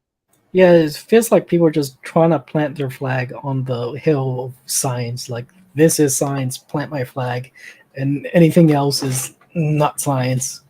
But science isn't a school. Everybody claims, not everybody, but there's a whole bunch of various schools. I'll come out and say science is technically a school. It's not a traditional school because it doesn't come up to that level, but it's comparable with certain methods. So why can't science count as a school? Because schools are part of philosophy. You're from a philosophical Yeah, well, science school. is part of philosophy. You're the one who's always quoting these ancient, Greek definitions as authority over modern day interpretation. Well, there you go. Science is just a by Greek its word. own understanding. Science by is the just Greek another Greek understanding, word. science is a school. So I would ask you what's missing? Because science, materialism is a school, atheism is a school, science isn't a school. So you could say, well, I follow science. I would say materialism is an ideology. It has an ontology. It's not a school because there's no instructions on how to be a materialist. Well, however, there are instructions on how to do the scientific method if you want to be in conformity with it. There's no way to say, science is not an ideology. I'd like a pamphlet on maybe converting to materialism today, and okay, great, I'll get to see, what a fedora hat's going to look like and all that. Well, I'm saying that if you want to say school or ideology, but science isn't an ideology.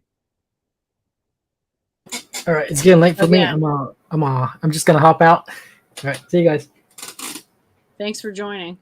Thanks for sharing on your opinion. Did you have? Okay, he left, but I guess we sort of got off the topic of the debate and on to this incredibly specific metaphysical question.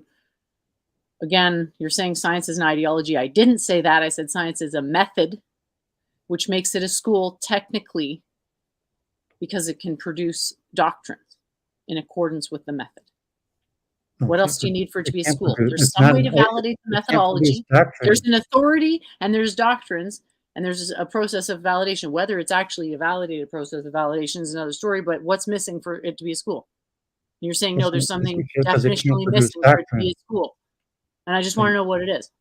Well, as I'm saying, it's not an ideology. It can't produce doctrine like materialism, atheism. But it can. You can speculate as a falsifiable hypothesis. That becomes a doctrine. Any sufficiently unfalsified hypothesis over a sufficiently long amount of time becomes what must be described as a doctrine. And if you're saying it's not a doctrine, how come there's so many textbooks written about it? No, because science is mind independent and ideologies are mind dependent. So it's just a category. Okay, so you're saying a school is necessarily mind dependent. That's not an orthodox Ideology interpretation of is the term. mind dependent. Whether as opposed something to- is a school has to do with whether the public perceives it as a school, and I would think if they're going to perceive something as a school, science would be it. well, as you're putting it, as public perceiving is mind dependent. Science, by definition, Okay, is so you're mind saying stuff independent. that nobody can relate to is objective. Because if you Science can't in theory is understand objective something, because it's if you mind can understand something, independent. doesn't it make it mind dependent? Ideology is subjective because it's mind dependent. Science is objective because it's mind independent. I think you guys both are right, and I feel like you guys are arguing about something that is science in its pure form. What it only produces facts. Okay, that's the thing. Science in its pure form is just an idea. It has no facts associated with it other than the fact of what the method entails. Okay, so I mean, when I'm saying science in its pure form, I mean the scientific method and all the facts that it produces. Okay, the science now method. There may not. That's the thing. There may not be such a thing as the pure form of the scientific method. That may not make sense. The pure form of the scientific method may not exist. Okay, that may not even be a thing. Well, I mean, if you're claiming that everything is mind, and if it's mind independent, it doesn't exist, because if there is no mind in it, doesn't exist. But I mean, the classical mainstream understanding that science, for it to be scientific, necessitates being mind independent. All observations are mind dependent in some sense. So that's your philosophy. So you're also making a leap of faith and saying, well, it's not. You're saying, okay, you have to still establish, why is it not mind dependent? Why is the fact that it is mind dependent? How do we average out mind dependence to something like mind independence? Not just by asserting that it's mind independent because it's a number, which sounds like what's happening. It's scientific law because it's materially observed phenomenon that acts independent of mind, that mind has no effect on scientific law. It's mind independent. The laws of science operate completely independent of mind. And our understanding of them is completely dependent on mind. Because we're minds, so our understand our doctrines are independent of our are all mind dependent for that reason. Our understanding of them is independent of science itself. Science is true whether we understand it or not. No, we are minds, and we understand it through our minds, but the science itself is independent of mind. Science is only true when it's mind independent, and when it's true irrespective of our understanding of it. That's right. So that which is true irrespective of our understanding precedes us. Let me disagree. The origins of the universe. So if we've demonstrated that these laws, and then you're back to whether the universe was caused or uncaused, and it's going to be, I'm going to tell you, I'm going to say caused is incoherent, and you're going to say uncaused is incoherent, and that's going to be it. So we say these material rules that have been derived and have been demonstrated to be true, independent of our own minds, could be extrapolated to explain the creation of the world, cosmology, or these various things. It's within the realm of science, although it's at that point, like cosmology is somewhat mind dependent. But what Samir's talking, if you're talking like ideology, politics, the effect on your mind, it's not science doing that you're talking about something mind dependent that's doing that to you. And some of this very different. I mean, even Jennifer doesn't get this. We always have this debate again and again. And, and maybe because she's a panpsychic, because according to her, science doesn't exist. But, just definitionally of science being mind independent versus things like philosophy, ideology, various that are mind dependent. Well, let me ask this question. The universe doesn't care if we call something science or not. The universe will go on regardless. Science is just all the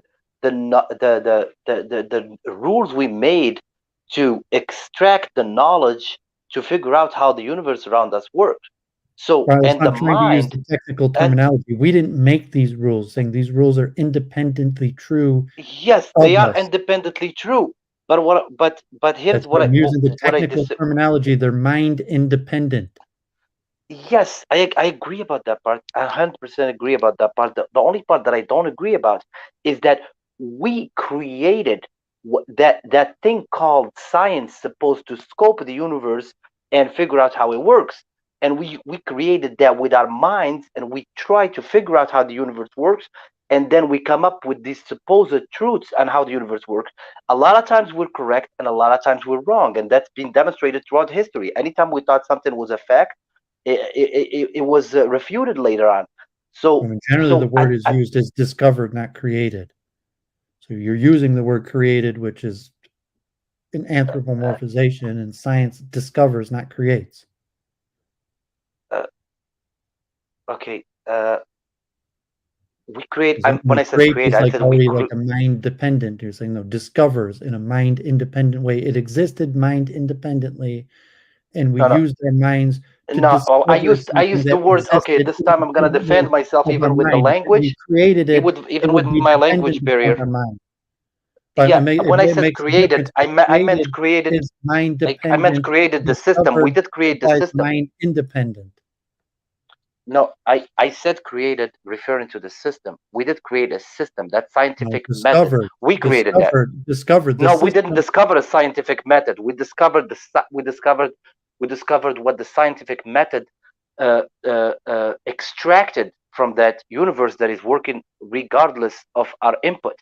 But we created the scientific method that we're going to use as a scope to figure out how the universe works. We didn't create anything in the universe. We just created a It was we. method. Like, you didn't do it. I didn't do it. Like it was done by great minds generations before, and say like, no, you're incorrect. You might imply from your own Yes, and I belief would love to system that we participate, and I created, would but love that's to not see the when there terminology are that's gaps. used. The terminology that's used is discovered, and it has implications because discovers implies that it's mind independent, as opposed to created implies that it's mind dependent. I think I was pretty clear on I mean, what by using the word created, you're rejecting the phenomenon of science. You're saying science doesn't exist because you're saying that there is no such thing as a mind independent science. It's mind dependent. That's why you want to use the word create as opposed to discovered. No, the universe does not care if we understand it or not. Science is just a term We that discovered it. we didn't The discover universe a doesn't term. care whether we No, exist or not, so to say. no, science is an investigation of the universe. The investigation we did not exist. We created that investigation.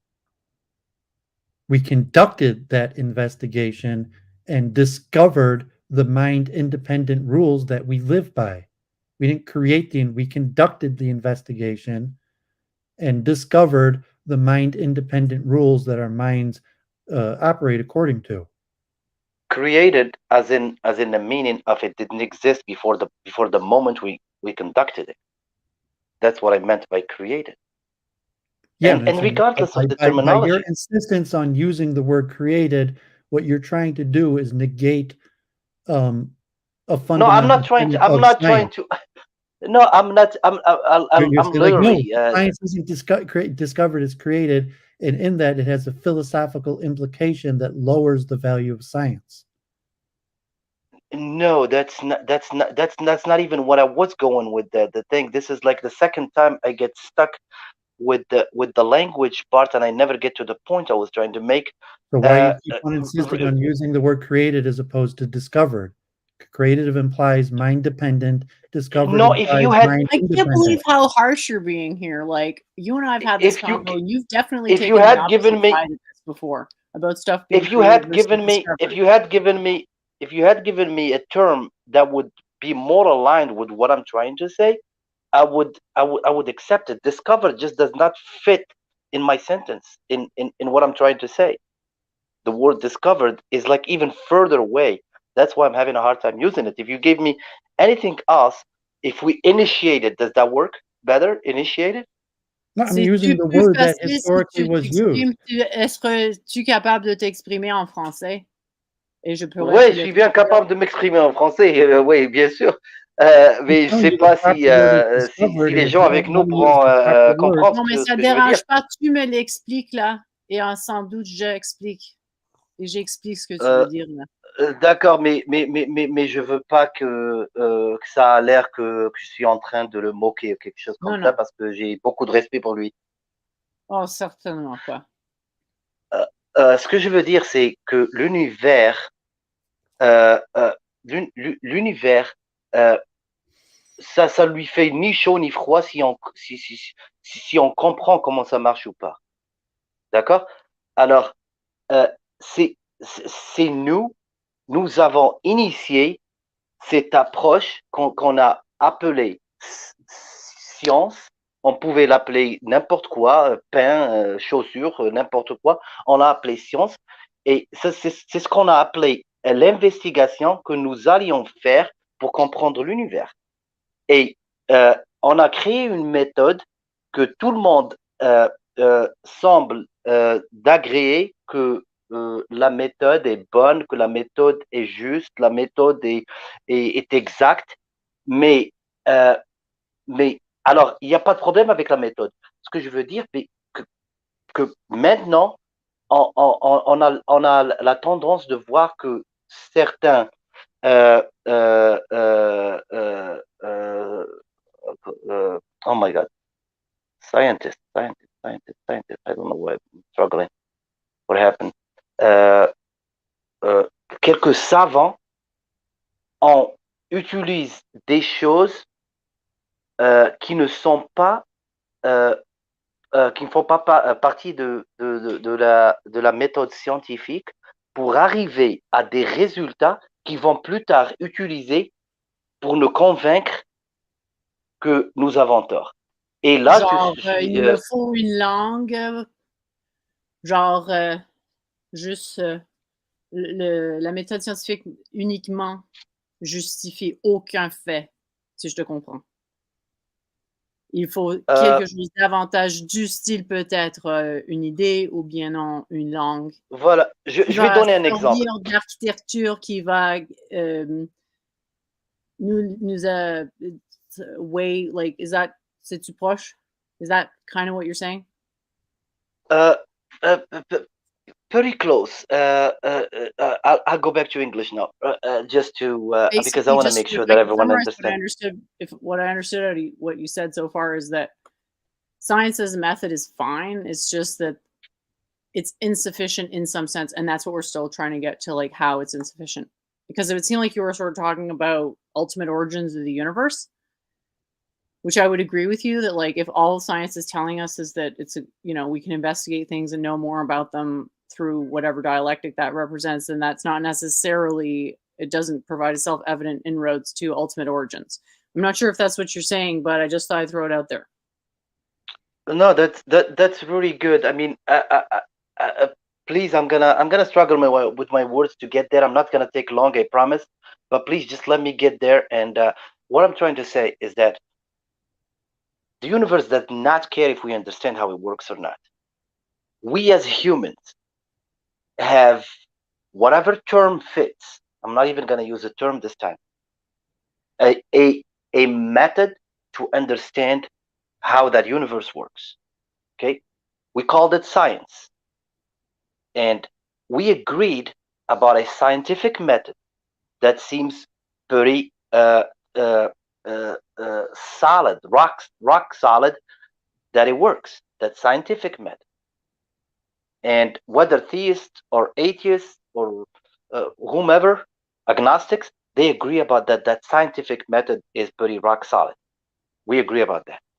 Now, sorry, I don't agree. But anyway, let's just say that I do for the sake of the conversation. No, I'm talking about making predictions and doing experiments. What do you mean we? It wasn't you. It was Galileo, Newton, and these great minds. You didn't have anything to do with it. What do you mean we? And most people have no understanding of this that's not stuff. what he said. He said it was a handful of great minds that discovered this stuff, and the majority of humanity has absolutely no understanding. Like, there is no we. Like, who's this we you're talking about?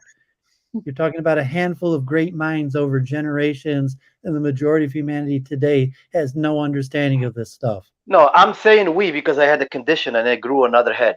So that's why I say we.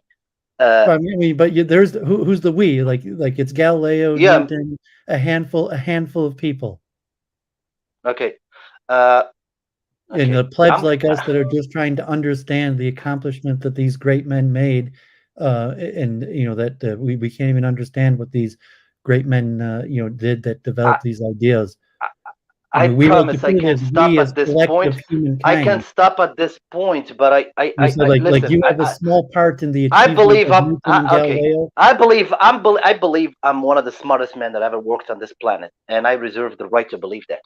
So I Well, don't. you didn't I accomplish don't these need you things. They to were agree. historically other people that did these things. It wasn't you. You didn't come up with the Okay. scientific method. It was I Galileo. It was Newton. okay. Okay. If it makes you feel any better, so I can fit myself with those people, I solved the Riemann hypothesis. This person that you're speaking to. Okay. Well, I for you, figured but out the mystery. I still not figured out the we. It's mystery still of not prime we. numbers. It's Okay. still not, No, but even if I you did, figured it's out. still I not figured we. out. I figured out a way to figure out a primality of a number, something that humanity could not do for 2,500 years since Euclid. So I hold myself entitled to say we. If you don't want to say we, you cannot. I mean, you're free not to. But No, I hold myself. you said Let's something. keep You it to said ideas here. Let's keep it to ideas. I don't want to discourage this person who's been very yeah. No, I'm not respectful discouraging you. and I'm just saying that contributed really like well. And you're well, using what you're this saying comes we. across a little disrespectfully, and I'm sure the chat will concur. And Duva No, doesn't always I'm realize saying when we people as a disrespect. humanity. That is clear to anyone in the chat. Are That when you I say we, Galileo's? I'm talking Are you humanity. Galileo's reincarnation or what? All I thought he was saying was that none of I'm us, saying we all of as us a accept humanity. science. No, it wasn't What I I'm humanity. saying It thought you was were we. saying was Galileo that and Newton. It was I thought you Riemann. It said wasn't we all humanity. It accept was a science. handful of people. Okay. That's not the same thing as And accepting even if the you have authority of incredible science accomplishments, it wasn't colloquially, you. which It is was what he these was people who saying. existed hundreds of years ago. I have no idea what is this have to do with the point I was gonna say, and it's just gonna It just it's because just gonna take us to it shows say, you're can illogical we? because it's hard to imagine you're making a point when you're using the word we, because like not I mean as far as I know it wasn't you, it wasn't us, it was Galileo, it was Newton, it was names that could be given. Are we part of humanity? Well, if it is Didn't any consolation, Samir, Tim. Why you're saying did we as did humanity that's like okay? science? Did Science isn't. Galileo use the Arabic numbers or the Roman numbers? He didn't create them, so he stepped on somebody else's shoulders. This is what we've been doing since the dawn of humanity. I say it wasn't we. I mean, you can exclude yourself. I like to still say we. I still believe I'm strongly part of it. Well, you're not. I'm saying you're taking credit for something you didn't do. I did a lot. And I've challenged until today. I'm challenged until today somebody to come ideas. You have your own understanding. When you say science thinks this, you're saying look, well, Galileo thought this, Newton thought that, Leibniz thought this, Lagrange, Laplace thought this, Raymond thought this, and you think this. But you say we, speaking on behalf of scientists, there factually is no we. I mean, it's important that we factually doesn't exist. You were just talking about perspective earlier. You were talking about that how everyone can see science the way they want, or can see the truth the way they want. What is your problem if I decide that I want to see that I'm part of the we? I mean, what? Because when there I talk was a about school founded by Galileo, humanity that was mind independent, and if you want to break with that tradition of mind independence, you're not actually part of the we. No, I'm not trying to break with any. You're a rival school. I'm not trying to break with anything. I am mind independent field. I am trying to ensure that it continues the scientific way. I've tried to give examples, and every time you stopped me at some vocabulary, I feel like I'm trying to do a science problem, and every time I get interrupted by the English teacher, I mean it's not fair. I'm never gonna finish the math test if the English test teacher always shows up with his red pencil, or red pen. It's a point of logic, not of English. We has a different implication if you're saying, well, what is science? And if you're looking at some sort of Western historical canon, and who established it as mind. Because I have the same problem with Jennifer, where it's saying she doesn't believe in mind independence, and so just establish that science was established as a mind independent field, and say, well, I don't believe in a mind independent science. You could still, it's a clarification point, and I think that's indicative of just your expression we. I believe that what I was trying to get to is a lot more meaningful and a lot more useful than stopping at a philosophical fact like this. Because I was trying to be part of the we by contributing into what is science. I mean, I have so much to say. I have so much to believe. I'm looking at the whole science, including all Galileo, Newman, I mean, Riemann, Fermat, whoever was before me, and I'm trying to see what they said and see what they wrote and see what they inducted and try to come up with either better explanations or confirm their explanations. I'm trying to be involved. So if I'm trying to be involved, I can say we.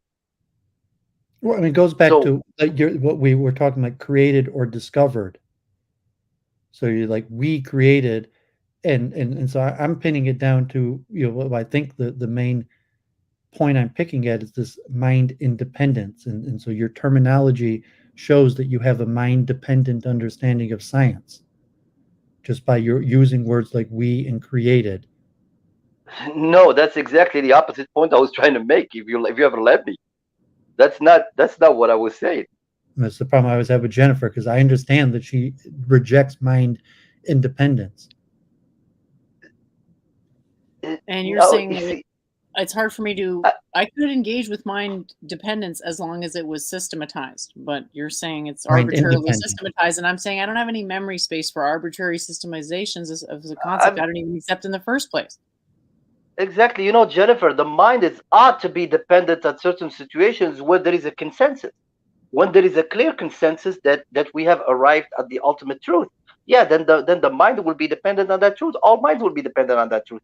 But if that's not what I meant. That's something else. That I agree with you, but what you just said is not what I just said.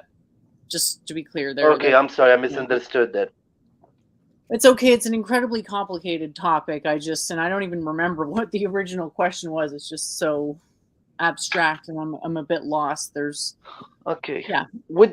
If it was possible to cite the criteria for mind independence, then it would be fine. But the definitions of the terms aren't specific enough. It just goes in circles with empirical, valid, falsifiable, replicable, and those are all qualities that I don't have enough examples to have a sufficiently precise meaning to actually validate the claim, which is, in my understanding, part of science. It's not the only thing, but if there is a claim in science, the implication it was deduced inferentially in a legitimate way, and as such, it ought to be verifiable. That doesn't go to absolute truth. Actually, the more I do this, the more I think ideas like absolute truth are actually dangerous. And that if we feel like some ideas, if we feel ourselves drawn to them, we should realize that, it's like there's evidence that thinking about things in an absolute sense actually makes our judgment way worse. So maybe that's sort of the deeper lesson here with regards to what you might call cosmic inevitabilities. So in terms of mind independence, it's circular, but every definition is circular, but ultimately you have to decide something about the mind that is fundamentally indecidable. So this comes back to the measurement problem and how all language is essentially, in some sense, wallpapering over the measurement problem, because it doesn't matter. Just because there's a tremendous uncertainty, like a cloud of weird uncertainty in reality corresponding to the vibrational nature of matter, doesn't mean that we can't know anything. It just means that there's a self-obscured nature to what it is that we do know, because it arises from something that's fundamentally in a perpetual state of flux. Because flux bears internal energy minimally. So you have it in some sense, in a mechanically permissible sense, maximal allowable flux. So this, again, language can't really encompass these concepts, but it's getting close. But notice I have to appeal to stuff out of physics just to sort of make the point. And it's far from self-evident.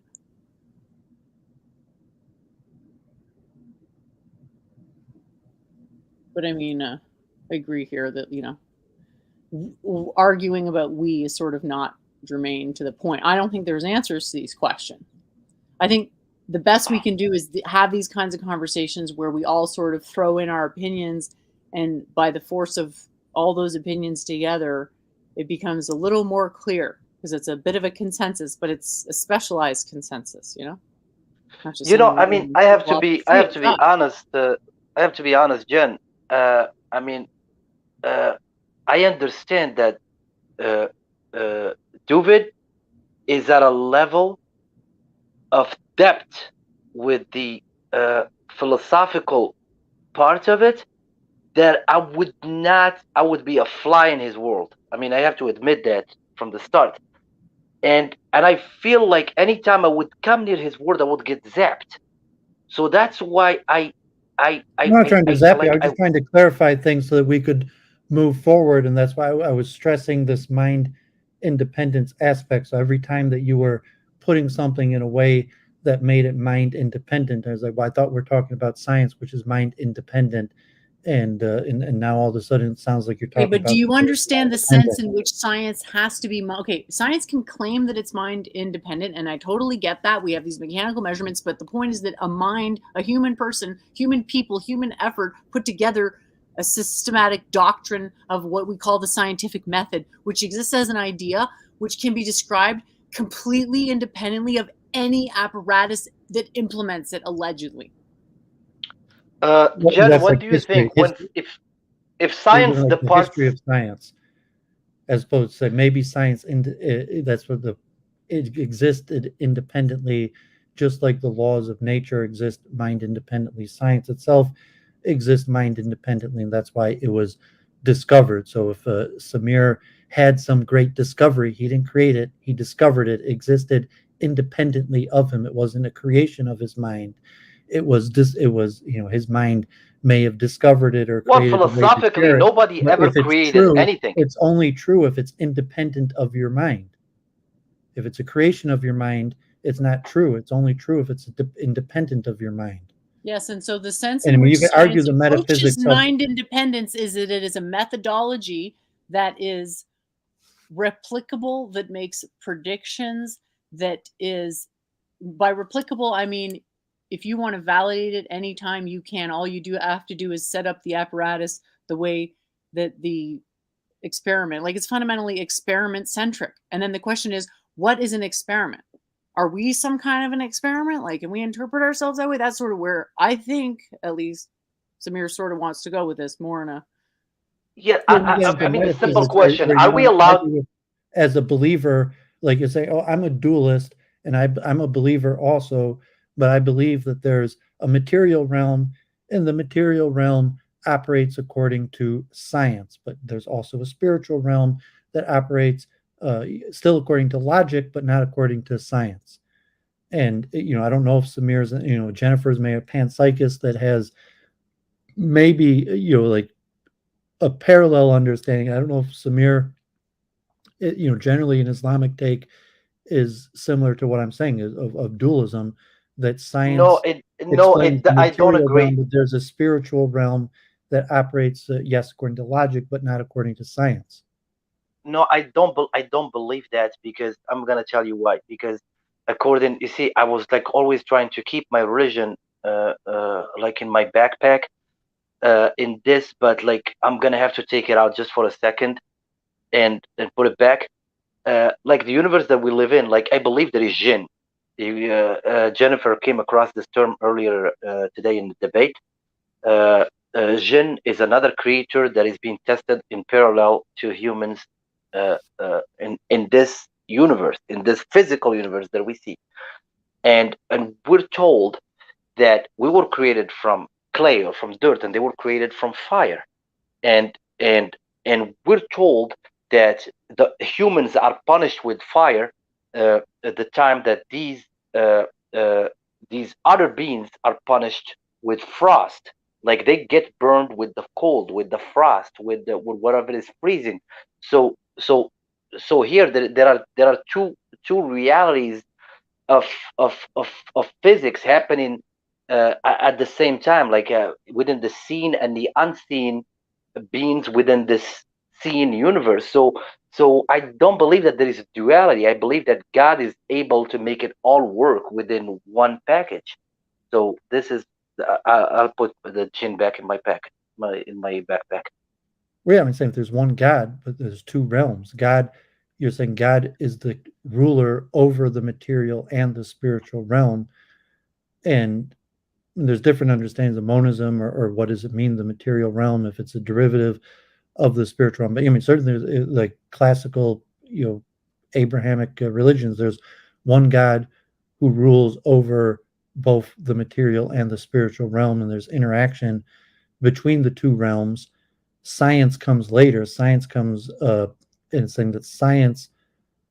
So I'm differentiating like logic and science, because logic, but science only explains material phenomenon. That's why it's mind independent, because mind is part of the spiritual realm, and science only explains material phenomenon. So that's why I'm stressing that science is mind independent, because mind is part of the spiritual realm and science is the rules of the material realm. So if you're claiming that science also rules over the spiritual realm, I don't know if that's what you're claiming, or if if you think there's a problem with the material spiritual dichotomy, and one God that rules over both realms. I mean, when we talk about the spiritual realm, when we're talking about the God, yeah, of course, he's in that outside, that metaphysical world, that outside of our bubble of touchable and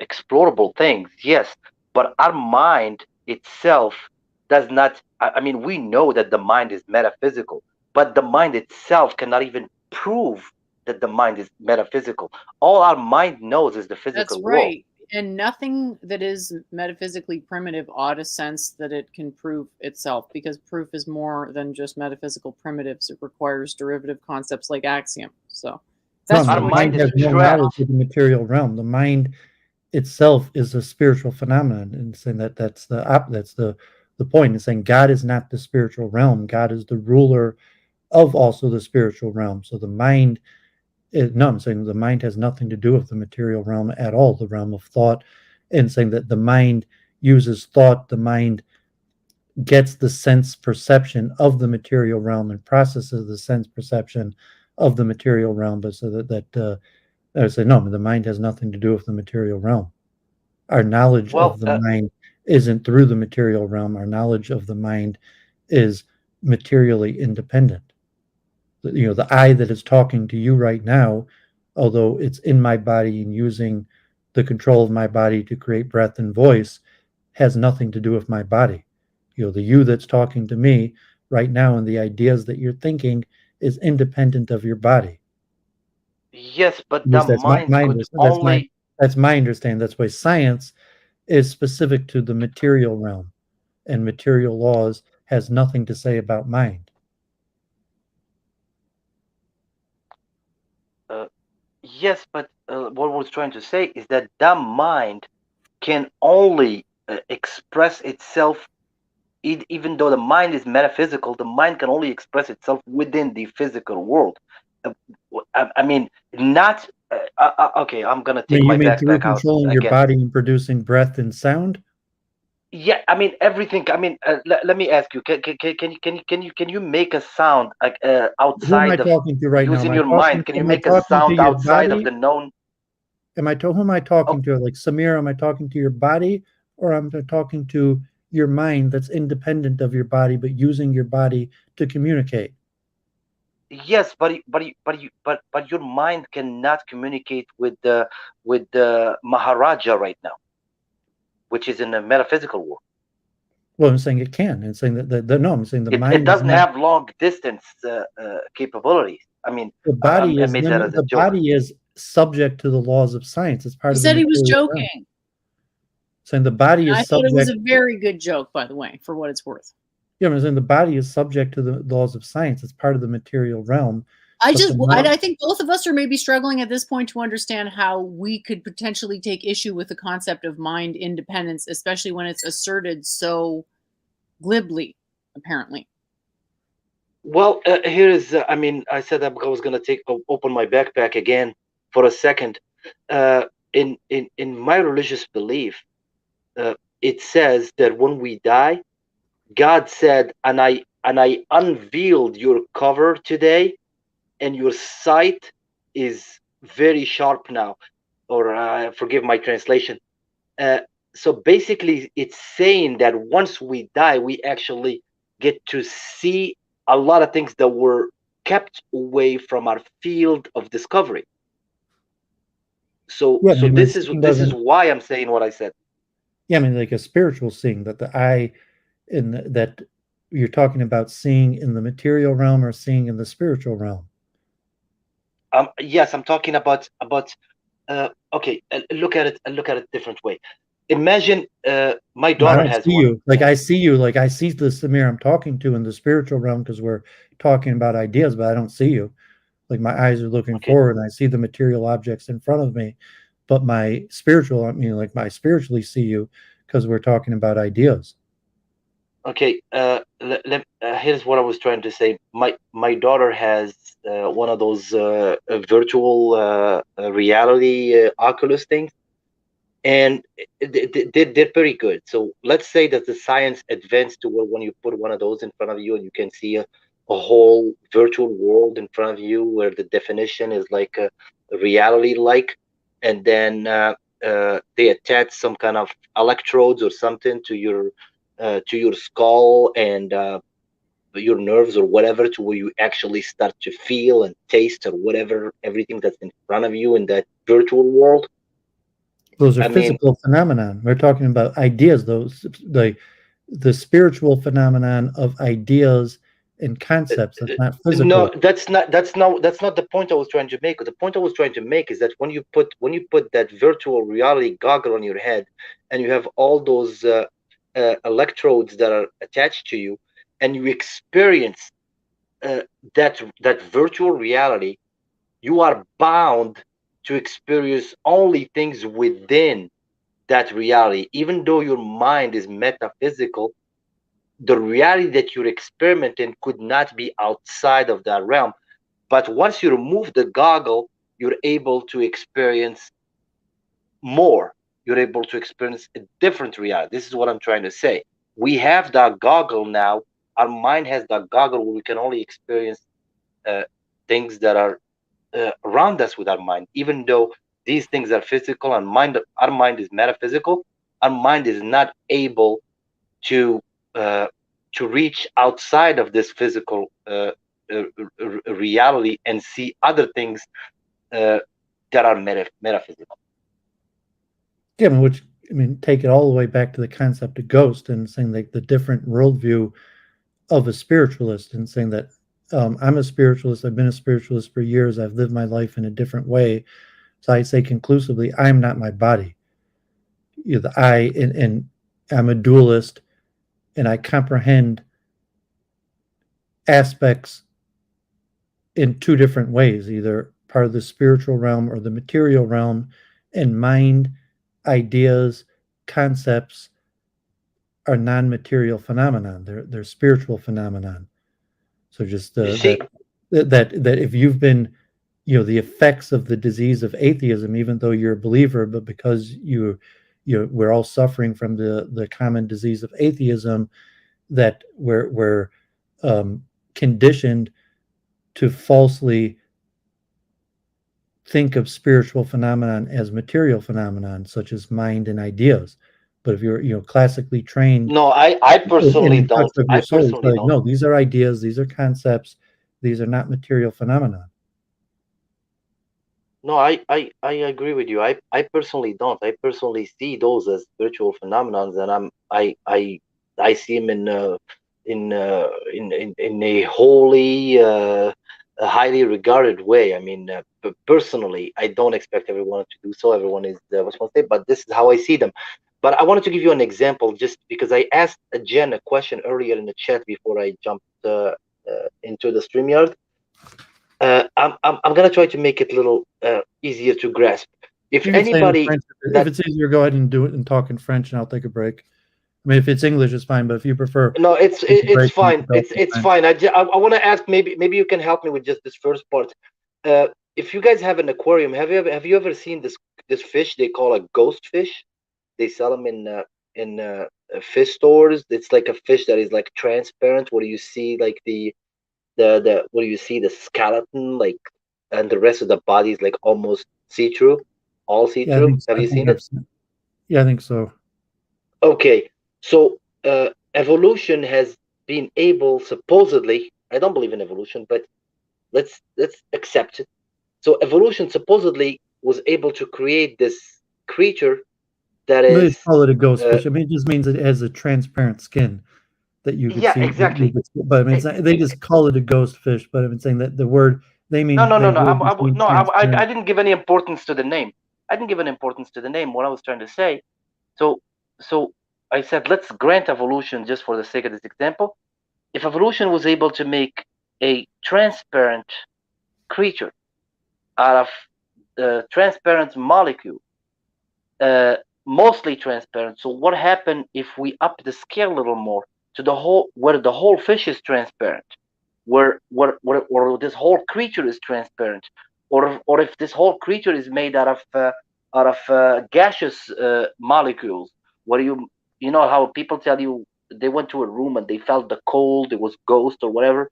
What if that ghost was made out of these molecules, where it's just another creature that was made with evolution, just using all these transparent gaseous molecules? Like, why would that be scientifically uh, refutable? Because not when somebody says you didn't provide me the proof is different than when somebody refutes the idea, because in order to refute it, they have to present the proof that it's not possible for that to happen.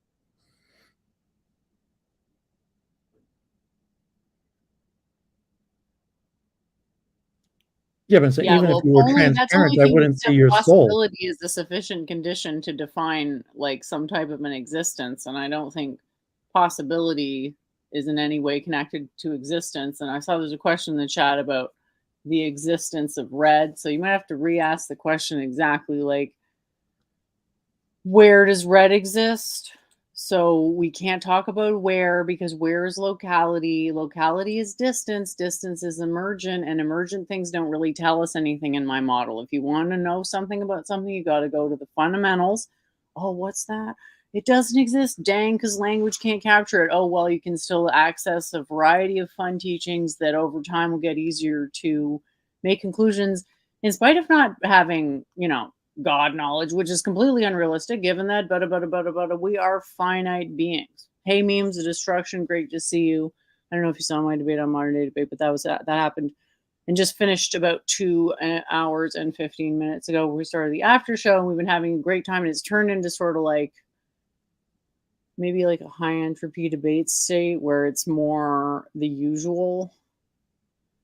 And there was definitely a long time spent on whether "we" was the correct word to reference when talking about science. No, So I honestly enjoyed this No, debate, I think and I mean, if you put proper, it's that we spent a long time on mind independence. we're still dragging through that, but I did want to quickly mention about where does red exist is a great question. And the way that I would frame it is, well, what pre-exists red? Well, first of all, what pre-exists everything is 3 plus 1. And then when we spread that out within the periodic table, we have 7 because the 3 plus 1 reflects into itself through its manifestation. And then you get your 7 rows of the periodic table. Well, that's kind of like the 7 colors. Could you But frame in the question is 7 is red the limit. mind The independent colors may or represent to dependent? a degree that is unclear. Like we could just be basically simulating that effect. So is it cheaper energetically for us to simulate that locally, or is it actually indicative of something non-local? That's a question that we'd have to go a lot deeper into it in terms of if you want to know where red has a maximum manifestation within the body, but that wouldn't actually answer the question of where does, or what's the nature of red, where's red is. The way I would suggest phrasing or framing it is just what's the best way to understand red. And I'd say the best way to understand anything is through emergent causality, aka atemporal causality, aka property relational emergent. So sorry, process relational emergent properties. So basically everything has preloaded properties, access, i.e. the property of 3+1, access, process relationally. Anyway. I think if you keep on the theme that is red mind independent or dependent, or what aspects of red is mind independent and what aspect of red is mind dependent. If you want exactly. to say So the most mind dependent thing in red would be your own reaction to red. So not everybody reacts. Someone's asking why just red. Pick any color. It was literally the color that Winston's mom, I think it was that person who asked it anywhere. I'm assuming it's a she. Why just red? It could be like any color, literally. The question is just what's the nature of that separation and what's the nature of identifying things as color in the first place. And what we're trying to get to is this idea of like, yeah, there's universal qualifiers, and what we access as information is only very tangentially related to those qualifiers. So I'd say the the maximally mind dependent attribute would be how one contextualizes a color. Like, I don't think everybody can feel a way about a color, but I think some people might. And I think a lot of people can have maybe not feeling colors per se, like some type of synesthesia, but something synesthesia adjacent where you have a preference for a particular color, like to have a favorite color in the first place. What does that mean? Well, it means that that color has a feeling, and that you could say is the most mind dependent thing. And then you could say that there's something more independent, which is we all pretty much have the same receptors in our eyes. So like if we do a chemical diagnosis of a random cadaver, one person on one side of the world, we're going to find essentially the same types of I don't know if they're called neurotransmitters, but the chromoreceptors or whatever in the eye, which we are inferring is the material substance of the perception of color, reasonably up to some type of a genetic abnormality, aka it's actually not that abnormal, but something like color blindness. It's actually a little more common than people realize, but up to that we're all essentially getting the same uncontextualized version of red. And then there's something even more abstract that you have to take a sort of incursion into metaphysics to say, well, there's actually something about 7 in which the context of red, in the context of red and 7, it would be that red is the first of 7 distinct colors, and that there's only 7 distinct colors, and that fact is true independently of our perception of things like rainbows and the color wheel. That's where you could say, you could talk about some type of independence in the sense of the periodic table being independent. But I would still not want to call it independent for reasons of it just creates too many problems. But you can see that there is still a meaningful distinction between something. And there's 3, like, notice how I said 3 different levels there. How you feel about a color, how you experience a color, and the actual materiological basis of a color. So I hope that clears it up a little bit. I'm not thinking this is going to be like a final answer on things. It's just sort of more to understand the context of, well, the place where colors exist is somewhere between the periodic table and our senses. Our senses are super unreliable, and the periodic table is more reliable in a way, but it also has our sensual apparatus in some way possibly biasing it. So there's sort of different types of uncertainty, and by averaging out those uncertainties, we get an overall better picture, but it's still uncertain. And that doesn't matter. So anyway. I mean, Jen, I'll ask you a question about what you just said, because like I believe that sometimes when you try to define things, certain things, like not like things like you just mentioned, like when we were talking about the color red or music or a smell or something, I don't know, something like by trying to define them, you kind of ruin them. It's like almost like you're looking at a bubble, like a soap bubble, and it looks beautiful, and the child loves it so much, and he reaches out to grab it, and he ruins it, and it goes away. It feels like some certain things behave that way. And I was listening to what's his name? Oh Lord, what's his name? The Canadian guy. The theist guy, the debater. I don't know how I lost his name. I hope somebody would remind me. but anyway, he I'm said just gonna say something. Jay Dyer, and I'm completely guessing because I have no clue. No, what's You're saying oh my atheist, God. you're like Stefan Molyneux or He was an atheist and he became a theist, Oh, he and he's became a like theist. What religion? he's a Christian. Uh, I'm not sure. Okay, well, Jordan Peterson. Jordan Peterson. Thank you. I looked at the at the chat. Thank you, Winston. Thank you, Jordan Peterson. And he had mentioned this experiment that they've done. It's somebody who's playing piano, and they had all these electrodes and stuff attached to his brain, so they can figure out what are all parts of his brains that are firing up and stuff. And when he was playing piano, it was like one certain region of his brain that was active.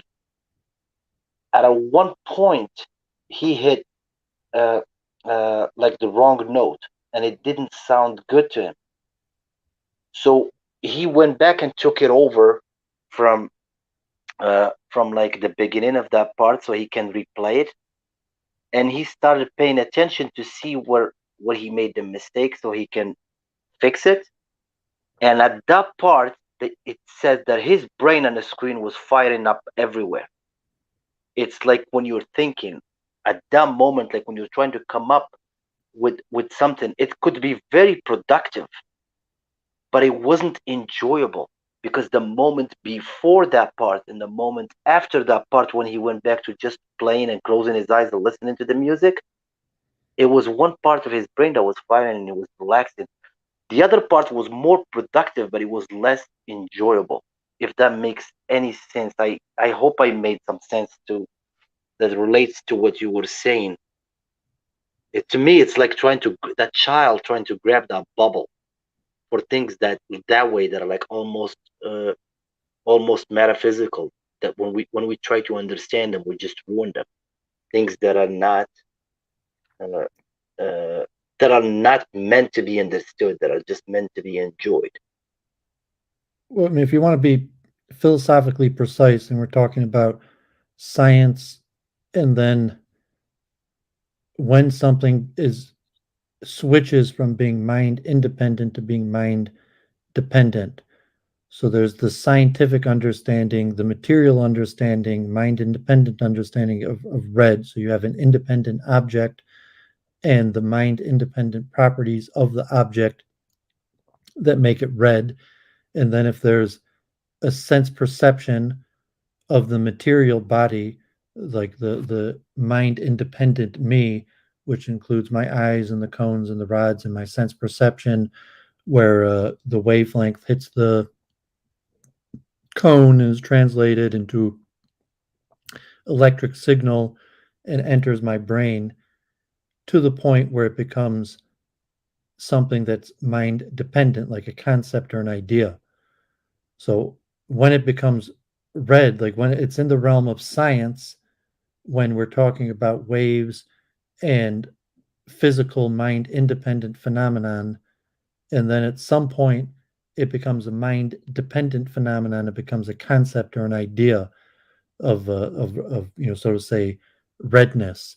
And so there's an overlap, like there's the spiritual realm and the material realm, and they operate parallel, um, independently, but in parallel to each other, that at the same time there's a mind independent material process going on of an external material object, and then my material body and sense perception process to the concept in my mind. And so there's the scientific red mind independent phenomenon, and then there's the parallel spiritual mind dependent phenomenon of so to say, the same thing as red. And as far as the concepts and ideas are part of the mind in the spiritual realm, they're not part of the physical realm, as we're properties of material phenomenon and sense perception, and the bodily mechanisms of sense perception are mind independent physical phenomena.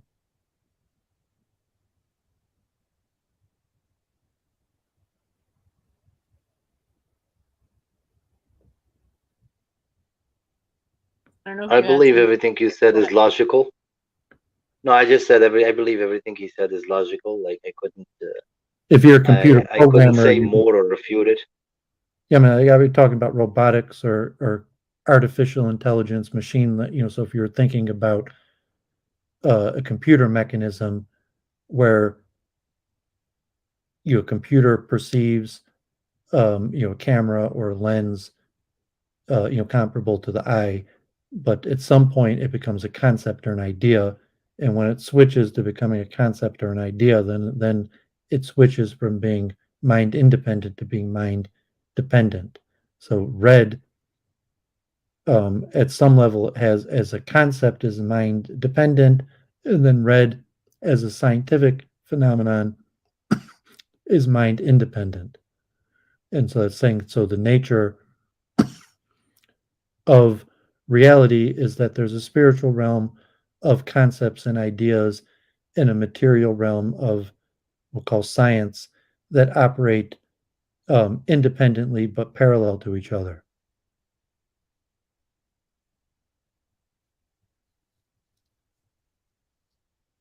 I believe some of it gets some of them gets more personal than other based on experiences we had in life.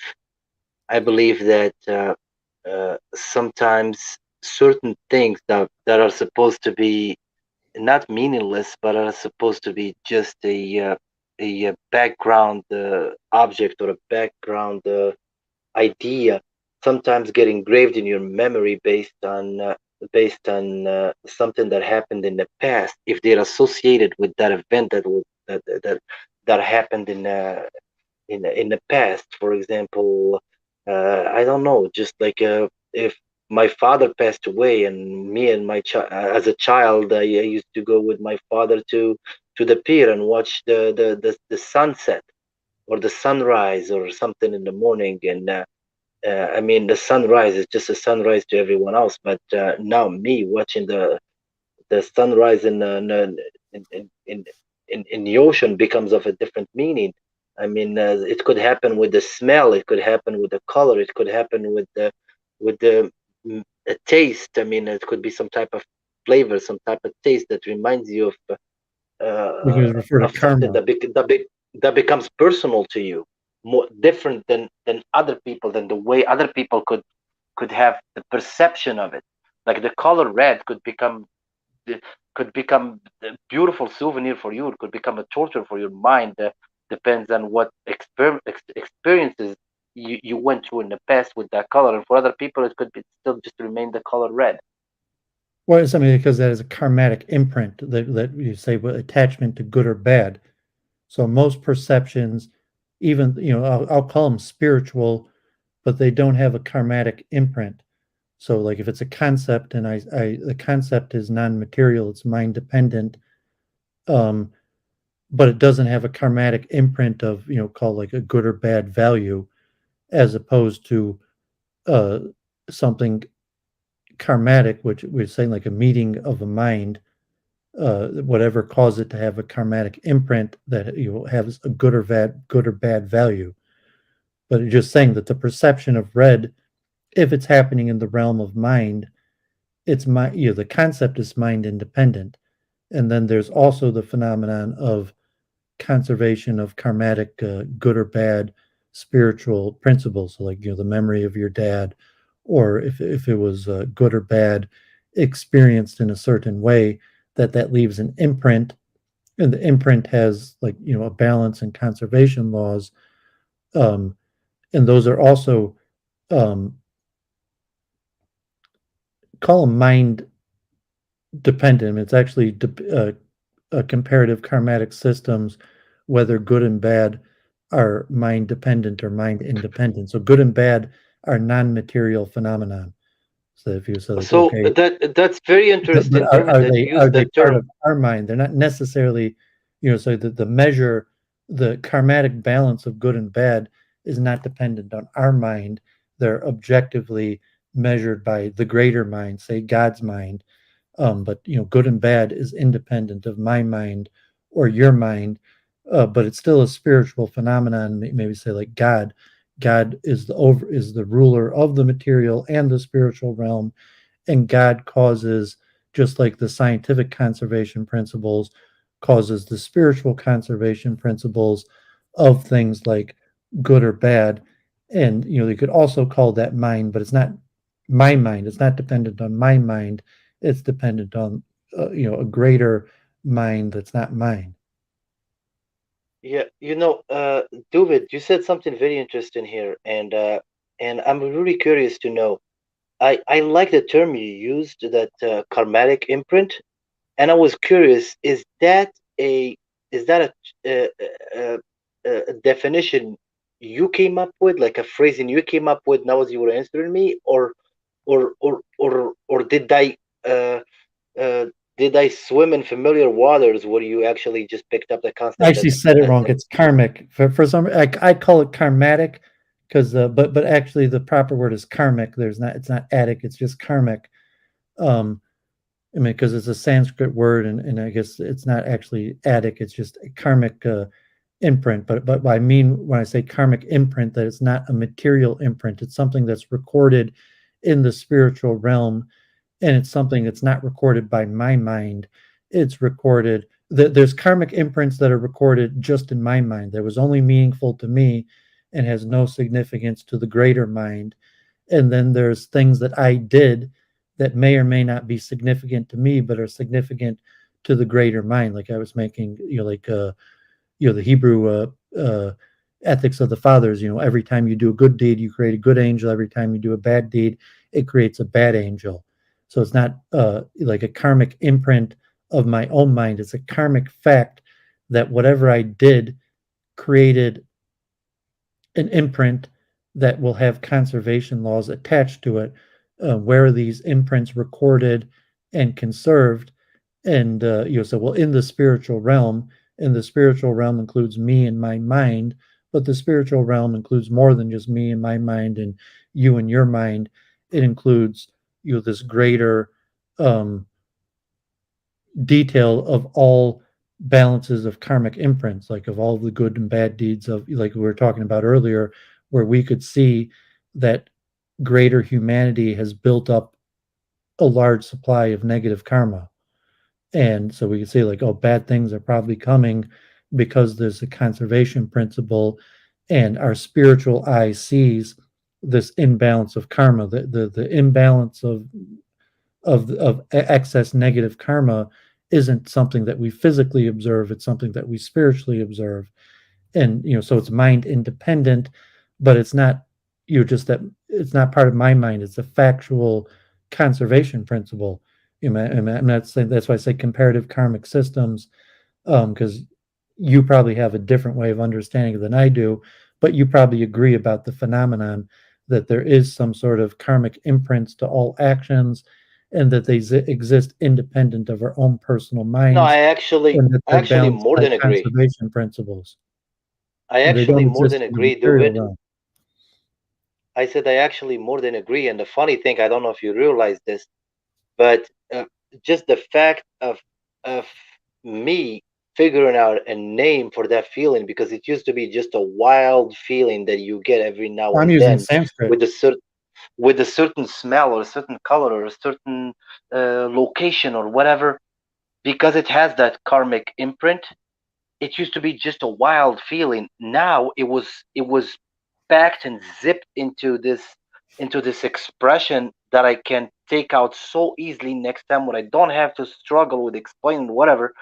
So it had the same effect. So now it might feel different to me using that terminology to describe it than it feels for somebody else who does not have a a certain way to name it, where they, because there are a lot of things that happen in our lifetime where we have these feelings that are like so deep, and that we have no way of naming them. Sometimes having that name is like almost like putting them into some folder where like you can take them out anytime you want them, because that's like, here's the definition. It's a solid thing. And now I just want to ask you a question. Do you believe that people with karmic imprints, especially like strong ones, do you think they would be more inclined to see what, since the topic started out about ghosts and stuff? Do you think they would be more uh, inclined to see something because of that strong karmic imprint with that? Like you might see the ghost of, I might see the ghost of my father in that pier, for example. And that was a made up story, but let's just go with it. I might be able, if I was with a friend, I might be able to see it where he wouldn't be. Do you believe? Like, Yeah, I mean, if I put into, I mean, I'll call scientific terms, because now I'm contradicting myself. You're using science for spiritual phenomenon. But I even consider mathematics as spiritual, non-material. But there's conservation I told you principles. about a brilliant times that mathematics is metaphysical. What do you think I mean by that? It's invoking something outside of materiality to justify its claims about materiality. Well, so material science is all based on conservation principles, and so karmic science is also based on conservation principles. So there's conservation of our individual karma, that I have my own karma, Jennifer, Samir each have their individual karma, and there'll be a conservation of your individual karma, but there's also conservation of collective karma, and they will balance out, where there could be, so every time I do a good deed, it creates an angel, and every time I do a bad deed, it creates a bad angel, and you also, and there's conservation of that. But there could be interaction that, like a ghost, that I might have my own personal ghost that's related to my uh,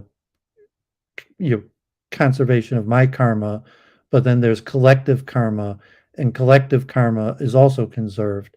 And so that would be, like a ghost that we would mutually observe, or that we could, I could, say, well, I think my karma is pretty good, but I think society, I mean, God forbid, I've been, be humble, but I'm very careful about my actions. I try very hard to not cause bad karma. But I say, okay, I think my karma is relatively good, but when I look around, I think that collectively karma is pretty bad. Or it could be, the opposite, but we have an estimation of our own karmic balance and of the global karmic balance, and we share karmic space.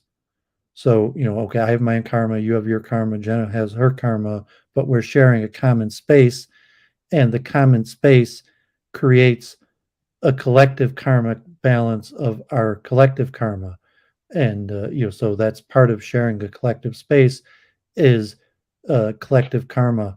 And so I think, if you put in terms of ghosts, there could be a global phenomenon where, I gave the example of like horror story, like God forbid, Nightmare on Elm Street, Freddy Krueger, or Halloween, Jason, where it's like society mistreated this person, and they come back as this, call, I don't know, Freddy Krueger or Jason is a ghost, but they're semi-material, but you call it like a ghost that haunts the whole town, because the whole town collectively did something bad that created a ghost that is cause that, that is really just a conservation of karma. Um, and so I don't know if that's what you meant, or if that, or trying to put it in terms of these mathematical conservation, that, karma could is conserved, and it's not something that could physically be measured, but because our mind, our spiritual eye sees spiritual phenomenon, and the spiritual phenomenon that our spiritual eye sees is karma. what that's pretty close. What I was trying to refer to is like when, especially when you give it a name and you call it the karmic imprint. And I was Well, the wondering if like conservation you also, I would. mean, you agree about the conservation of karma. Yes, I do agree. Yes, except like I want to stick to my question, because I don't seem to have asked it. Well, I'll try again. What I was trying to say. I mean, I'm glad I asked it that way, because what you said was very interesting. So not to discount what you just said. What I I was mean, you trying to mentioned the say is Riemann that hypothesis. We could get back to that, because I've actually talked about that quite a bit. And I'm not sure if you're talking like the zeta function and the prime numbers, or the Riemann sphere. But like I think that those actually, a lot of those Riemann ideas are more applicable to explain spiritual karmic balances than material things. Well, uh, let me ask you my question again before I jump to that, so that way I'm not suspended between two ideas. The question I ask is like, if you had a strong karmic imprint about something, okay, about some location we went to, You mean okay? my personal karma or collective karma?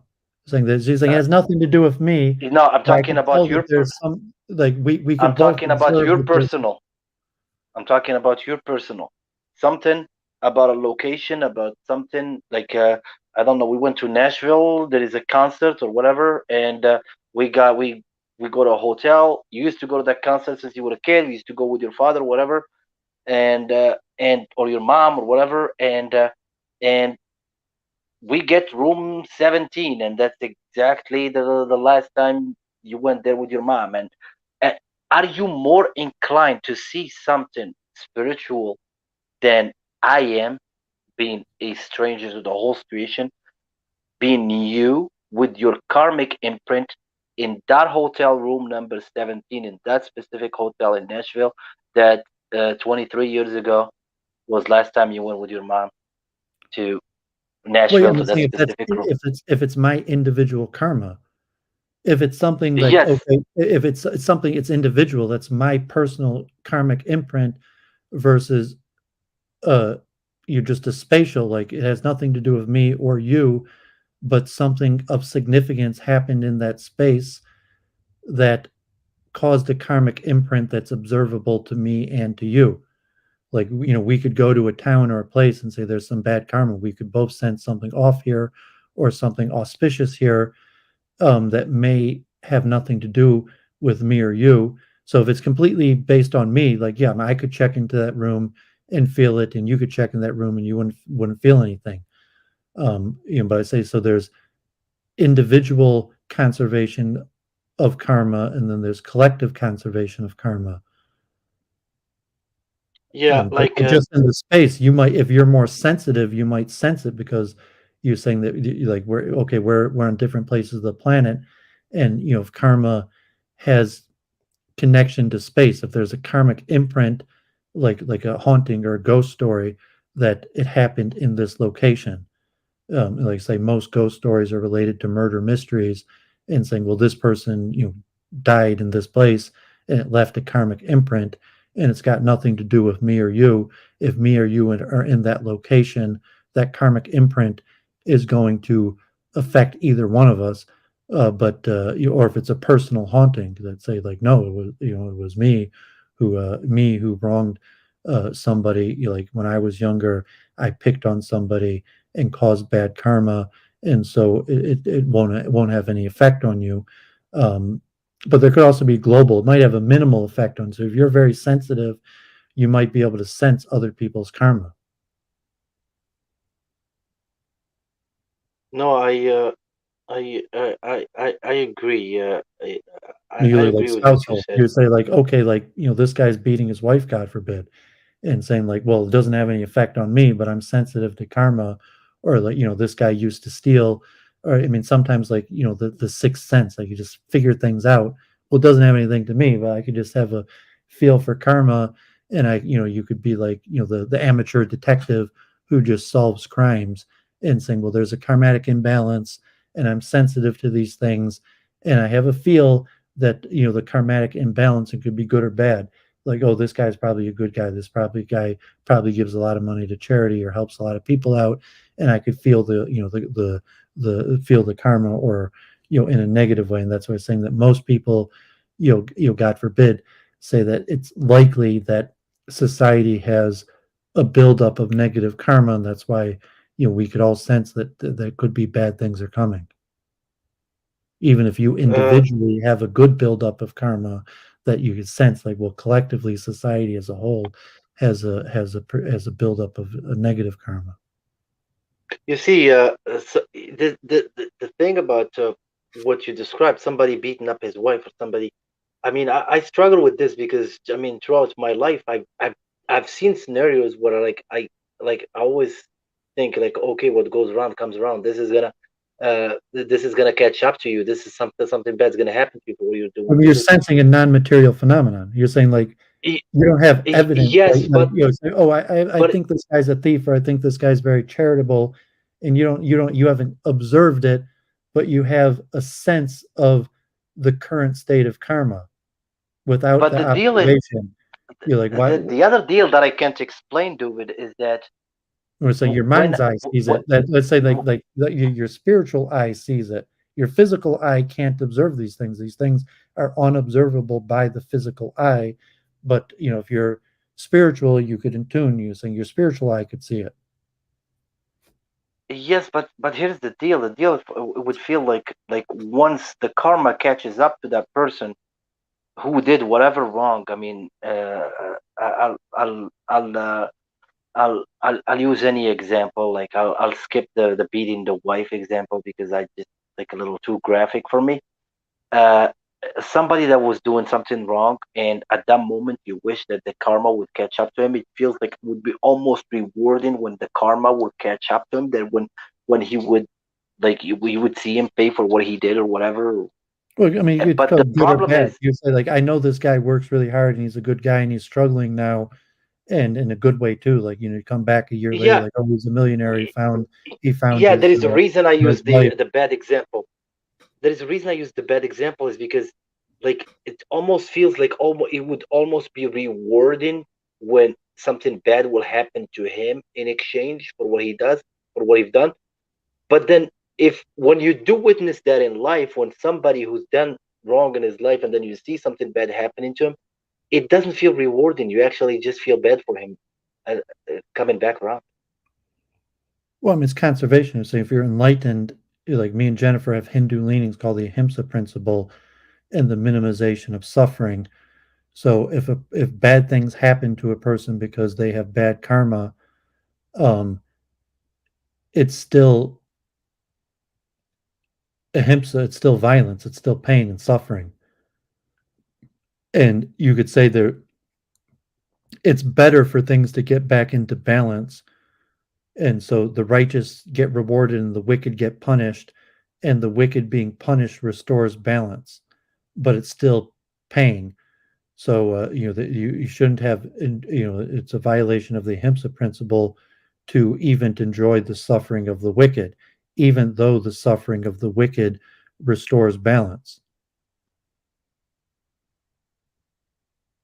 Yes, it does. Except like when you are supposedly righteous, uh, you it's hard for you to accept that any type of pain, whether physical or emotional or whatever, could be part of the solution. I mean, we Well, of course it understand is. that I it mean, is because it's the necessary. restoration of balance. That's saying that the wicked, a person who did something bad, punishment is the only way to restore balance. But it's still It is. I it's know. still I it's still agree. suffering. So you're saying if I just understand karma, that you can't sin and do bad things and get away with it, and the restoration of someone doing something bad is punishment.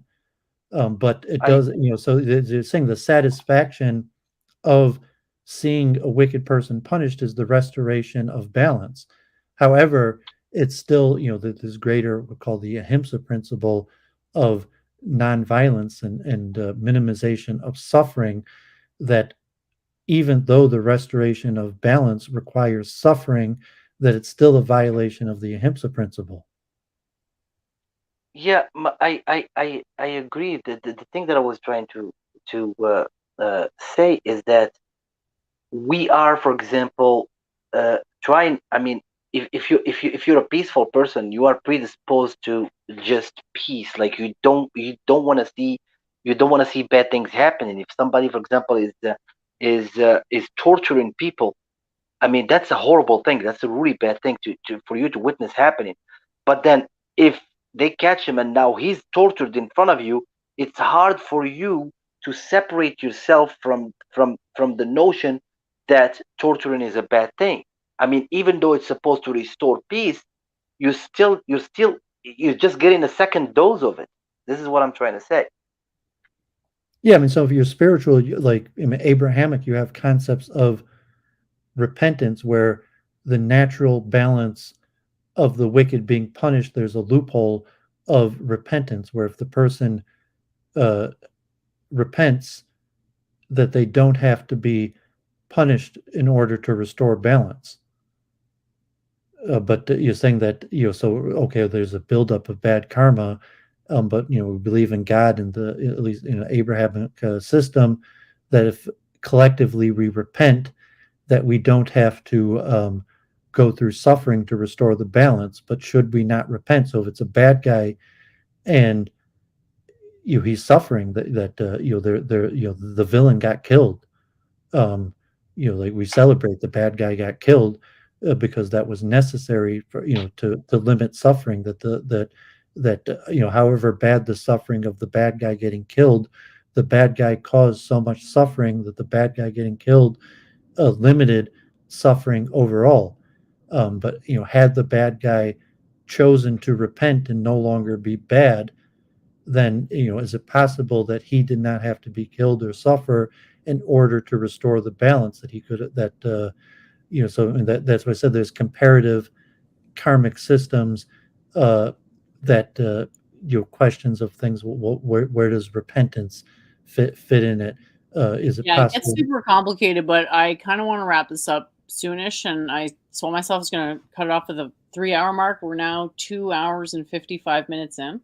Yeah, we could go on forever. I mean, these are great topics going forever. I thought it was an awesome combo. Honestly, thank you for joining, Samir. You and Duvid had a lot of great chemistry. I really enjoyed what you had to say. I had fun. So hopefully you come back. We do weekly review every Sunday night. Really enjoyed this conversation. I'm feeling guilty about one thing, because I honestly was just waiting to jump in and say that I feel bad for Jen. I feel guilty for showing up and dragging the conversation for so long. So I was hoping that I would get a chance to ask to free you before you actually asked to free yourself. But I guess I didn't succeed, so I apologize. Yeah, I mean, you could really sub to my enjoyed channel. this. We It's could be in great to have contact. different voices on the channel. I'm kind of used to talking not too much because Duvid does take a lot of talking space, but nevertheless, there's always the future for other conversations in these topics, and I think we actually did a pretty good job without explicitly saying it, to explore at least a little bit very important topics in our conversations about consciousness and theology that often go into things that are not always beginner friendly, but we do try to keep it that way. So I guess we'll maybe move into the outros. Ghosts are a good vehicle. Ghosts are a what? good vehicle to jump into these topics. That's true, because there's not really so much, like, there wasn't any real fights or contentious things where someone was like flustered over a personal issue or something. That was really nice with topics like this. Like, wasn't even, as much as of a gong show as Flat Earth was, it wasn't even at that point. So I guess, Samir, do you have like a YouTube channel or any kind of media you want to share to the audience? I actually have a YouTube channel, but that YouTube channel I just use it, try to teach people about a way to it was never intended for profit, and I actually didn't. You got a link you could put in the chat or share it. It's actually just my name. I was trying to teach people how to make money online in the field where I work.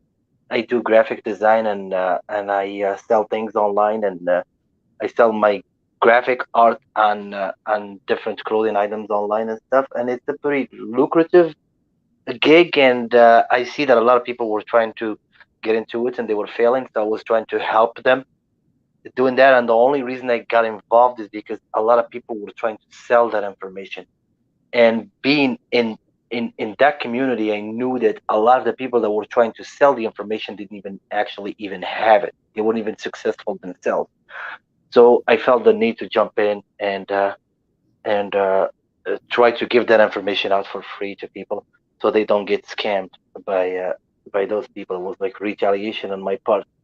But unfortunately, I didn't have the time to actually dedicate to those YouTube videos, because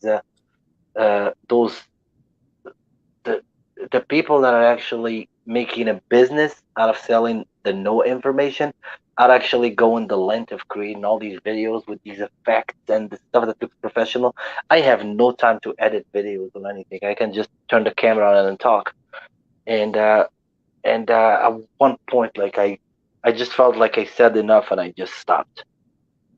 So that's what my channel is at. And if I might suggest a topic that might seem philosophical for any time, not for specifically next time, because you guys probably have an agenda, and I don't have to be part of it. It's just a topic that intrigues me. Is the topic of when we're talking about consciousness and is the language, like for example, the English language, is the language capable of relaying what's going on inside, like all these thoughts, all these things with the mind. Are we able to is the language enough of a bridge to bring everything that you want to bring out to the world? Is the language enough? That's we my, talk I about don't that know all if it the makes time. any sense. But we stream every Sunday night. This was just because Jennifer had her debate, but we have a regular week in review Sundays, 7 p.m. ET. Usually go a few hours. The next few weeks might be Jewish holidays. So this probably tomorrow and the next 2 weeks might have to cancel. If you want to, you recommend to Modern Day Debate that as a topic, or even that Jennifer should talk on the topic. Like that, probably like James or feedback. Feel free to do that, or if you want to step into the arena yourself and try to set something up on Modern Day Debate, but you could tune in for Week in Review, or maybe pop on. We'll talk about it more. We appreciate you stepping up and sharing with us. Good luck with your business, and good deed trying to share information. We actually talk a lot about just like tech. Jennifer has a little background in mostly sound, but also graphic design. So if you want to stream with her, talk Whoa, about whoa! you could Let's reach not out. overstate my expertise here. I wouldn't go as far as graphic design, but thank you for the compliment. Yeah, I mean, and you could contact Jennifer if that's interesting to Jennifer and you want to stream Are we more. canceling the show tomorrow? Because I still thought we were doing the show tomorrow. No, I said the Did I 2 hear that weeks after our Jewish holidays. Tomorrow's good, and then the 2 weeks after. We basically do every Sunday, but the next 2 weeks, tomorrow we'll do, and then the next 2 weeks we won't. But yeah, I mean, we're glad you shared with us, and if you want to Okay. be in contact, maybe No, we'll that's awesome. So I just I'm gonna subscribe to your channel and hit that bell, and tomorrow I'll probably just come in and listen to you guys. So you guys are on tomorrow, but you're taking a break after that. Yeah, I mean, it's basically every Sunday besides 2 the next weeks? 2 weeks. Yeah, sometimes there's Jewish holidays, so Duvid takes those off. So that's usually Unless there's a scheduling we're conflict. usually live every Sunday at 7 Eastern Standard Time. Awesome. Yeah, I mean, if Awesome. it's So interesting I'm gonna to, set myself a reminder. Yeah, I like to Yeah. listen to these type of conversations. Like even if Yeah, I'm I mean, you not part seem of them, I pretty. enjoy listening.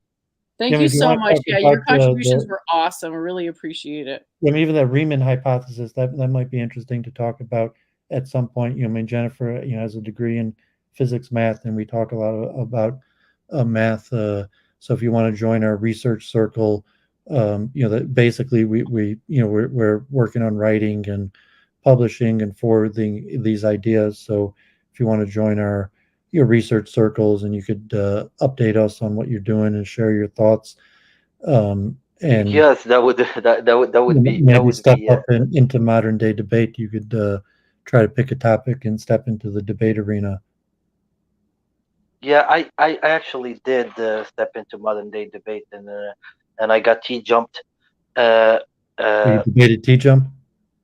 Yes, and I mean honestly, I don't like to gossip about people when they're not there, but I felt like how I'm gonna say, I felt like how would a Native American in an arena fighting a cowboy with the crowd all being cowboy. That's how it felt to me. Like, Well, you debated T-Jump on Modern Day Debate, or you say you debated on his channel? no, on Modern Day Debate, but I felt like it Well, I mean, just didn't it's feel. his hometown favorite. So no one's heard of you, and he's their regular debater and crowd favorite. Yeah, and And, and and and also like you you see and sometimes that's it's what he like does. almost. So like he's You been doing see this how for I like years. to keep how I wanted to keep my religion in my backpack and just discuss ideas. It like becomes impossible. Like everyone is labeling you based on your religion, and it feels like there is a majority of the crowd that is atheist, and You got to you work feel with it. I mean, like uh, you might be a smart guy and have well thought out ideas, but debating's a skill. T jumps, top level debater. So I mean, you got to work on it. Going up against T jump the first time, he's likely to win, especially if he has a home court advantage. But so you got to work on your debating skills. it was yeah, I agree. I'm gonna say that debating is not my forte. I mean, I have to admit that first thing coming in at the door. But like some things I just thought like that common sense would make sense. Like I gave some arguments that I believe that are like 100% logically sound, and you just believe that okay, that's enough. That its own weight is enough to make an impact. But I didn't realize that debating was not even was not only about being a skill. It's actually it has all these tactics that are not fair game, that are not. It could be evasive, it could be deceiving, it could be Well, they are fair uh, game. I'm saying that I mean, you could call it sophistry, but that's debate. And so like, if he beat you with sophistry, and you're like, oh, he used sophistry, but like that's debate, and sophistry works. yes, and I yeah. So I that's why I felt like I wasn't in my element. Like I would provide something that would say scientists are baffled by, and I present the effect. I mean, to show it, like the scientists were baffled by this. That, for example, that my religion predicted or whatever, and then I would say, oh, that's nothing. Scientists are baffled by everything. That's normal. It happens all the time. So Did you want to basically, say just something make on a this, point. Jennifer? But yeah, I mean that's interesting, and I mean, like we like debate and working on debate, and stick with it. And I don't know if you had any comment on that, Jennifer. We could wrap up, but that's interesting. If you want to share the link to your debate on modern day debate, maybe we could try to look at that, review it. Which debate are you thinking of? The one with T Jump? Well, I mean, Samir's saying he was on modern day debate and debated T. I didn't see it, but Okay, well, I would need more information than that. Unless you can say exactly how Samir is spelled. Yeah, it's Samir. I mean, will you Google it? I'm saying just you want Try if it's you want to here. I put the mean, link in the chat. is it Samir Oh, Farsani? Yes, Farsan. Yes. Farsan? Sorry, I got the name wrong. Yes. Like Yeah, I like can one share of the that for points sure. is There like you go. one of the points to I mean I would like your input on this. Like, are you familiar with Ramanujan summation? yes. Okay. Uh, I mean that completely throws the whole logic against the wall. I mean the sum of all positive integers equals to -12. I don't care what scientific. I mean I can mathematically prove it's wrong. I mean I can write down right now. I can write it down and prove that it's wrong. But I can prove that equals a whole different number of results, and I can also prove that it's wrong. But that's not enough. I mean, just logic. Like sometimes I wonder why logic would not be I would used to disagree. keep I mean, just science. looking at the topic is the Quran scientific, and even if it's like, okay, I'm Jewish, but is the Torah scientific? I wouldn't have argued that, because as science deals with material, if he says the Quran logical, but is the Quran scientific? I would say no, it's not scientific. I wouldn't claim prophecy is not is logical, but it's not scientific. So I mean, that's maybe what we were arguing also about the mind independent. So T Jump probably beat you easily, because I would say no, the Quran's obviously not scientific. It might be logical, but it's not scientific. Okay, and I think that's a good But time we don't to have to wrap return to it up that. because I really need to eat my dinner. I'm about ready to fall asleep, but Okay, Duvid's I link is really already in the chat. apologize. It's Okay, so okay. I we'll know see it's you exciting tomorrow and fun night to at talk with 7 you. You can o'clock. We definitely come back. appreciate. And I was thinking maybe you and Duvid, Samir, could debate on modern day debate sometime because you have such a great chemistry. I think you would be awesome. And I'm sure the audience agrees. So please let us know if you agree. and what you think about Ghosts, and put a comment and like the stream and all that other great stuff. Thanks for subbing and commenting. And I am going to just wrap up the show. Okay, also enough to let Jennifer, because these conversations never end. Yeah, exactly. All right, I'm gonna sign off. All right, thank you for hosting me, Jennifer. Awesome. Thanks for coming. coming. Have a good night.